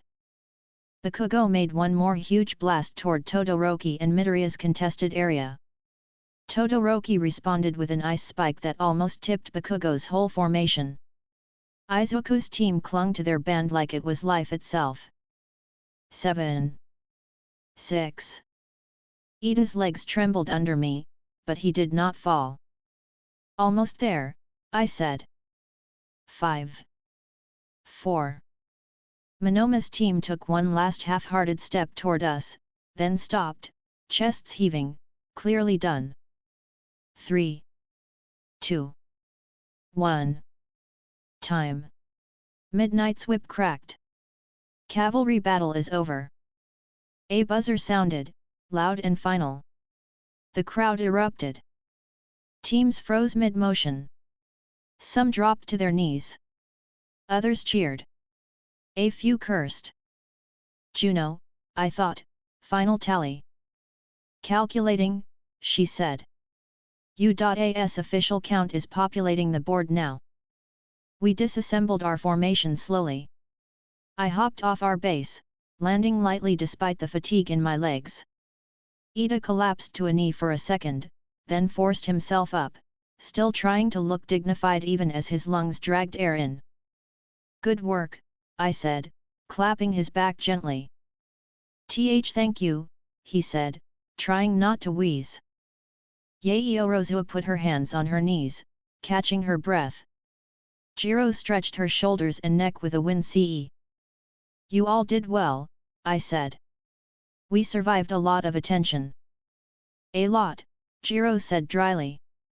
I'm going to feel that in my legs for a week. The big screen lit up, drawing everyone's attention. Present Mix voice blasted out. All right, everyone. Here are your final results. The top 4 teams that will move on to the tournament round are. The names appeared, one by one. Team 1, Midoriya Izuku Yurika Okako Tokoyami Fumikage Hatsume. Team 2, Todoroki Shoto Ida Tinya Yaoyorozu Momo Kaminari Denki. Team 3, Bakugo Katsuki Kirishima Ajiro Ashido Minashiro Hanta. Team 4, Shinso Hitachi 3 others from Gen Ed. Our names did not appear. I wasn't surprised. I felt a small twist in my chest anyway. That was normal. I'd be worried if I felt nothing at all. I glanced at Ida, Yaoyorozu, and Jiro. They all looked up at the board, then down at themselves, then at each other. Ida adjusted his glasses, then forced his posture straight. We failed to reach the top 4. I apologize for not providing sufficient speed at the end. Don't start that, I said. You did exactly what you needed to. We were solid. We just didn't gamble everything for a desperate last grab. That's fine. Yaoyorozu nodded slowly, exhaling. It was still an efficient and educational battle. I learned a lot about portable support tools and timing under pressure. Jiro shrugged lightly, though there was clear frustration in her eyes. We stayed up the whole time. That's not bad. Just, not enough. It was enough for what we aimed for, I said. Visibility. Data. Keeping our headband. We got all of that. Jiro looked at me directly. You're not disappointed? I'm not happy we didn't make top 4, I said plainly. I like winning. But I'm not going to whine about it. This still sets us up fine. Ida's jaw tightened, then relaxed. We'll support our classmates in the finals, then. Especially Midoriya, Yaoyorozu said quietly. Yeah, I said. Especially him. On the other side of the field, Izuku stood with his team, clutching that 10 million band, shoulders sagging in exhausted relief. Yurika grinned so wide her eyes almost closed. Tokoyami gave a small approving nod. Hatsum waved her arms like she'd just finished a successful product test, talking fast to anyone who would listen. He caught my eye across the distance. I lifted a hand and gave him a small, solid thumbs up. He straightened slightly, a real smile spreading across his face despite how drained he clearly was. He returned the gesture. "Tony," Juno said in my ear, "despite failure to advance, your performance has drawn significant attention. Several pro heroes were seen focusing on your movements during the battle." Good, I thought. I wasn't here just to hold a flag. Midnight's voice cut through again. "All right, everyone. The top 4 teams will get a short rest before the tournament round brackets are announced. The rest of you, don't wander off too far, and don't sulk too much. You all gave us a show." Students started to move off the field in groups, some limping, some excited, some furious. I rolled my shoulders, the armor shifting slightly under UA mode. My ribs ached dully. My calves burned. My throat felt dry. But all in all, it wasn't a bad day so far. Izuku was through. That mattered more than my name on the top 4 list. Chapter 25, Brackets and Side Seats. We left the field as a loose wave of sweat, dust, and strained pride. Staff guided us toward the inner tunnels, separating finalists from everyone else with clear gestures and polite firmness. Those who made it through got directed to one area. Those who didn't were pointed toward the general waiting room. That meant me, Ida, Yaeorozu, Jiro, and most of 1A were heading the same way. As soon as we were out of the crowd's direct line of sight, I let the Mark 7 fold back. Plates retracted, panels slid into compact form around my torso and limbs, leaving just the underlying reinforced fabric and low-profile modules. The chest light dimmed to almost nothing. U.A. Mode still active, Juno said. Full retract successful. No damage taken this round. Good, I thought. My legs disagree, but they'll live. The hallway smelled like chalk, old sweat, and cleaning solution that never quite won. Voices bounced off the walls, students venting, laughing, or staying quiet in their own heads. The 1A waiting room was a large space with benches, a few vending machines, a big monitor on one wall, and a door that led to the viewing balconies. We filed in. "Oh man," Kaminari groaned, falling onto a bench dramatically. "I thought my arms were going to fall off out there." "Same," Siro said, stretching his shoulders carefully. "That last grab almost tore something." Kirishima flopped down nearby, still grinning. "It was awesome though. We all went at it hard." Ashido plopped beside them. "Yeah, even if we didn't make it, we weren't lame." Ida straightened his uniform and tried to sit like he hadn't just spent 15 minutes being a high-speed horse. He was still breathing a little fast. "We must treat this as a lesson in teamwork and time management. There will be future chances." Jiro dropped into a chair, legs out, head tilted back. "I'm going to need a week to feel my thighs again." Yaeorozu sat a little more carefully, hands folded on her lap, but the slight shake in them gave away her fatigue. It was a very intense exercise. I'm still replaying some of our movements in my head. I walked further into the room, scanning quickly. A few 1B students were present too, including Tetsu, who was complaining loudly about something to his classmates. Monoma was also there, smirking but quieter now that he didn't have a crowd of spectators around him. I didn't bother with him. I was looking for someone else. Izuku wasn't here yet. Of course. Finalist room first. They'd probably debrief them briefly, let them drink something, and then send them back or to a special section. I sat down near the back, not far from the monitor. The cool of the bench seeped through the gym pants. My calves still burned a little. Juno, I thought, quick playback. Key points of that battle. Anything notable about how UA mode behaved under this kind of sustained motion? Reviewing, she said. Stability remained high. Repulsor caps prevented any overpowering. However, there were moments you attempted to compensate for impact where a non-limited setting could have given you more leeway. Like when Monoma hit us, I thought. Yes, she said. With full output, you could have redirected his momentum more dramatically. Here, you were forced into partial retreat. That's acceptable, I thought back. We signed up for restrictions. We knew it would sting sometimes. Out loud, I exhaled and leaned back in my chair. A moment later, the door slid open again. Izuku came in with Yurika, Tokoyami, and Hatsum trailing behind him. He looked drained. Hair messy than usual, eyes a little glassy. His shoulders, though, were set. Not slumped. Yurika had a soft, happy smile that wouldn't leave her face. Tokoyami looked as composed as always, but even he had a hint of satisfaction at the corners of his mouth. Dark Shadow whispered something near his ear. Hatsum was already waving her hands and talking at high speed to anyone who would listen about babies and field data. The room's energy shifted. Some eyes tracked them with open approval.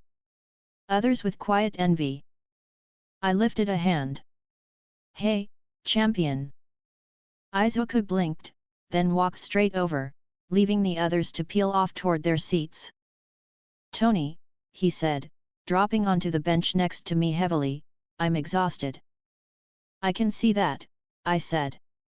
You look like someone filled your suit with sand. He let out a weak laugh. I really thought we were going to lose the headband at the end. My heart almost stopped when Todoroki took it that first time. I saw, I said. Then you took it back. That's what matters. He rubbed his face with both hands, then let them drop into his lap. You guys didn't make it. We noticed, Jiro said dryly from the next row, waving a hand. You don't have to rub it in. Izuku flailed. And no, I didn't mean it like that. I dropped a hand onto his hair and ruffled it once, ignoring his small yelp. Relax. We're not bitter. Much. He looked up at me. There was concern there. Are you really okay with this, Tony? You could have gone further if you'd gone all out. I could have gone louder, I said. Not necessarily further. Not under UA mode with this many variables. We made our choices. They were good ones. We got noticed, we got experience, and we didn't face plant on live camera. That's a win. He studied my face like he was trying to see past what I was saying. I didn't look away. He finally smiled a little. Okay. Besides, I said, dropping my hand, someone has to cheer you on properly from the sidelines. You'd get lost out there without a brain in the stands. He laughed, shoulders loosening. I'll be okay. You will, I said.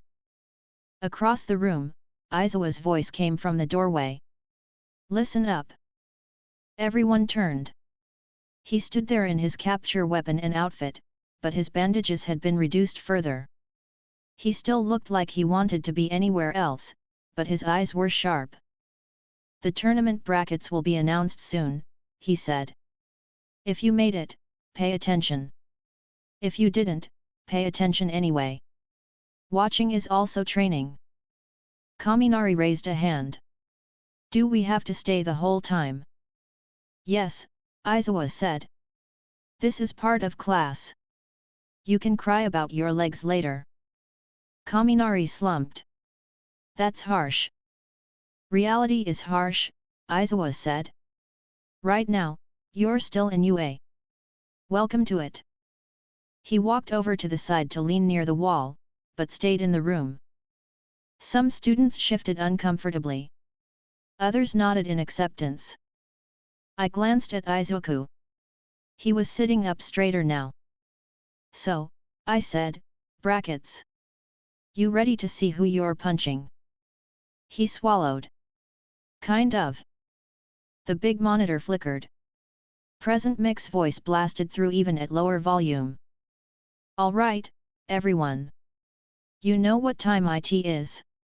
Single elimination tournament brackets are here. The screen shifted to show a simple grid, 16 slots, match UPS laid out in order. Names appeared one by one. I read them fast. First match, Midoriya Izuku vs Shinso Hitachi. Second, Todoroki Shoto vs Zero Hanta. Third, Kaminari Denki vs Ibara Shiozaki. Fourth, Ida Tino vs Hatsume. Other side of the bracket.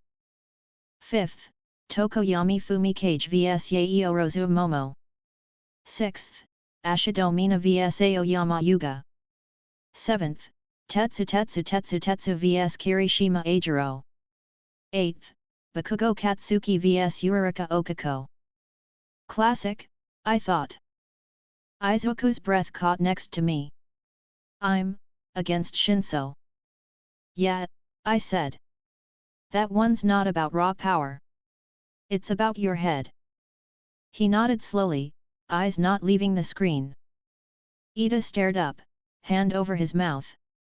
I am matched against Hatsume from the support course. He looked both nervous and resigned. Yaoyorozu had a focused frown. Against Tokoyami. That will be difficult. Tokoyami inclined his head in her direction. I intend to fight seriously. She nodded back. As do I. Kaminari groaned again. Why do I get the Vine girl? She looked intense. Kirishima looked excited. I get to fight Tetsu. That's going to be awesome. Bakugo stared at the board, eyes fixed on his own match. The round hair girl, hey. Yurika, up front, watched the screen. Her fists clenched at her sides, but there was a calm determination in her eyes I hadn't seen at the entrance exam. It suited her. Tony, Juno said quietly, several of these matchups favor control and technique over raw power. Should I log tactical notes? Of course, I thought. We'll use this footage later. Izuku still hadn't moved. I nudged his arm lightly. You know Shinso's thing, right? He nodded, swallowing. Yeah. His quirk activates if someone answers him. Then he can brainwash them. Exactly, I said. So you don't answer him? At all. No matter what he says. Not even reacting with a word. I know, he said. It's still scary. Fear is fine, I said. You just don't let it run the show. He took a deep breath. I'll be careful. We'll also be watching, I said. If something looks off from up here, we'll scream about it later. For now, you just focus on keeping your mouth shut in round 1. He managed a tiny smile. Got it. Aizawa spoke from his corner. You see your matches. Start thinking, but don't overthink. Your bodies are tired. Don't spend all your energy worrying about fights that haven't started yet. He looked at Todoroki specifically. And don't drag personal issues into the ring. I don't care what your family's situation is. This is a school event. Todoroki's eyes flickered for a second, then went blank again. Yes, sensei. I knew exactly where that tension came from. I knew Endeavor was in the stands, watching like a hawk. I also knew how much this tournament would affect Todoroki's internal conflict. That wasn't my job to fix. My job was to make sure my team and my brother had the best support they could get. Tony, Juno said, would you like me to predict likely winners based on current data? No, I thought. We already know. But log them anyway. Later we'll cross-check what happens with what you projected. Understood, she said. Izuku stared at the screen one last time. Then he nodded to himself. Round 1, then. Round 1 is manageable, I said. You've faced worse things than some guy with a tricky quirk and a monotone voice. He laughed weakly. His voice is pretty monotone. Exactly, I said. Intimidation rating, low. Danger rating, situational. You've handled life-threatening sludge villains. You can deal with a brainwasher if you don't gift wrap yourself for him. He nodded again, more firmly this time. You're right. A staff member poked their head in. Finalists, please follow me. Your preparation room is ready. Non-finalists, you may go to the assigned viewing area. Students stood in groups. Those who had matches to fight soon headed out behind the staffer. Izuku got to his feet, hands briefly clenched, then relaxed them. He looked at me. Any last advice? Yeah, I said. Eat something, drink water, don't let All Might talk you into overdoing it in round 1, and remember you're not alone in this building. He smiled. Okay. Watch me. Obviously, I said. Front row of the peanut gallery. That got me a brighter grin. He hurried after the others, falling into step with Ida and Eureka. Tokoyami, Yaeorozu, Bakugo, Kirishima, and the rest followed. The door slid shut behind them. The room felt a little emptier without their energy, even with everyone else still there. Kaminari flopped back into his seat again.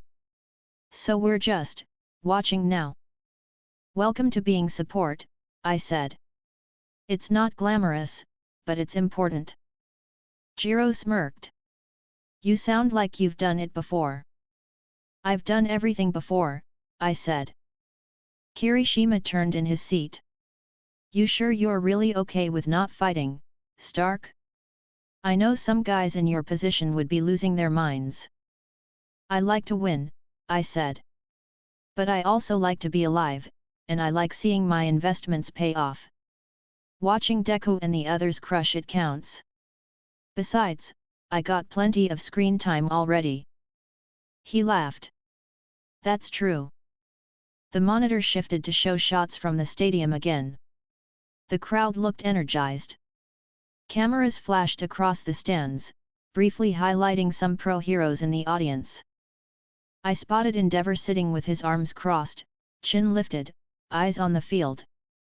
Nice mood, as usual. I switched my focus back to the ring as the staff began setting up for the first match. Juno, I thought, record everything from now until the end. Tag each match with the names of the fighters. Quality, high. We're going to study these later. Recording, she said. Match 1, Midoriya vs Shinso. Exactly, I thought. Time to see if the kid remembers how to keep his mouth shut. I leaned back, got comfortable, and waited for the spotlight to move from us to them. We'd played our part in the opening acts. Now the real show for the rest of the world was about to begin.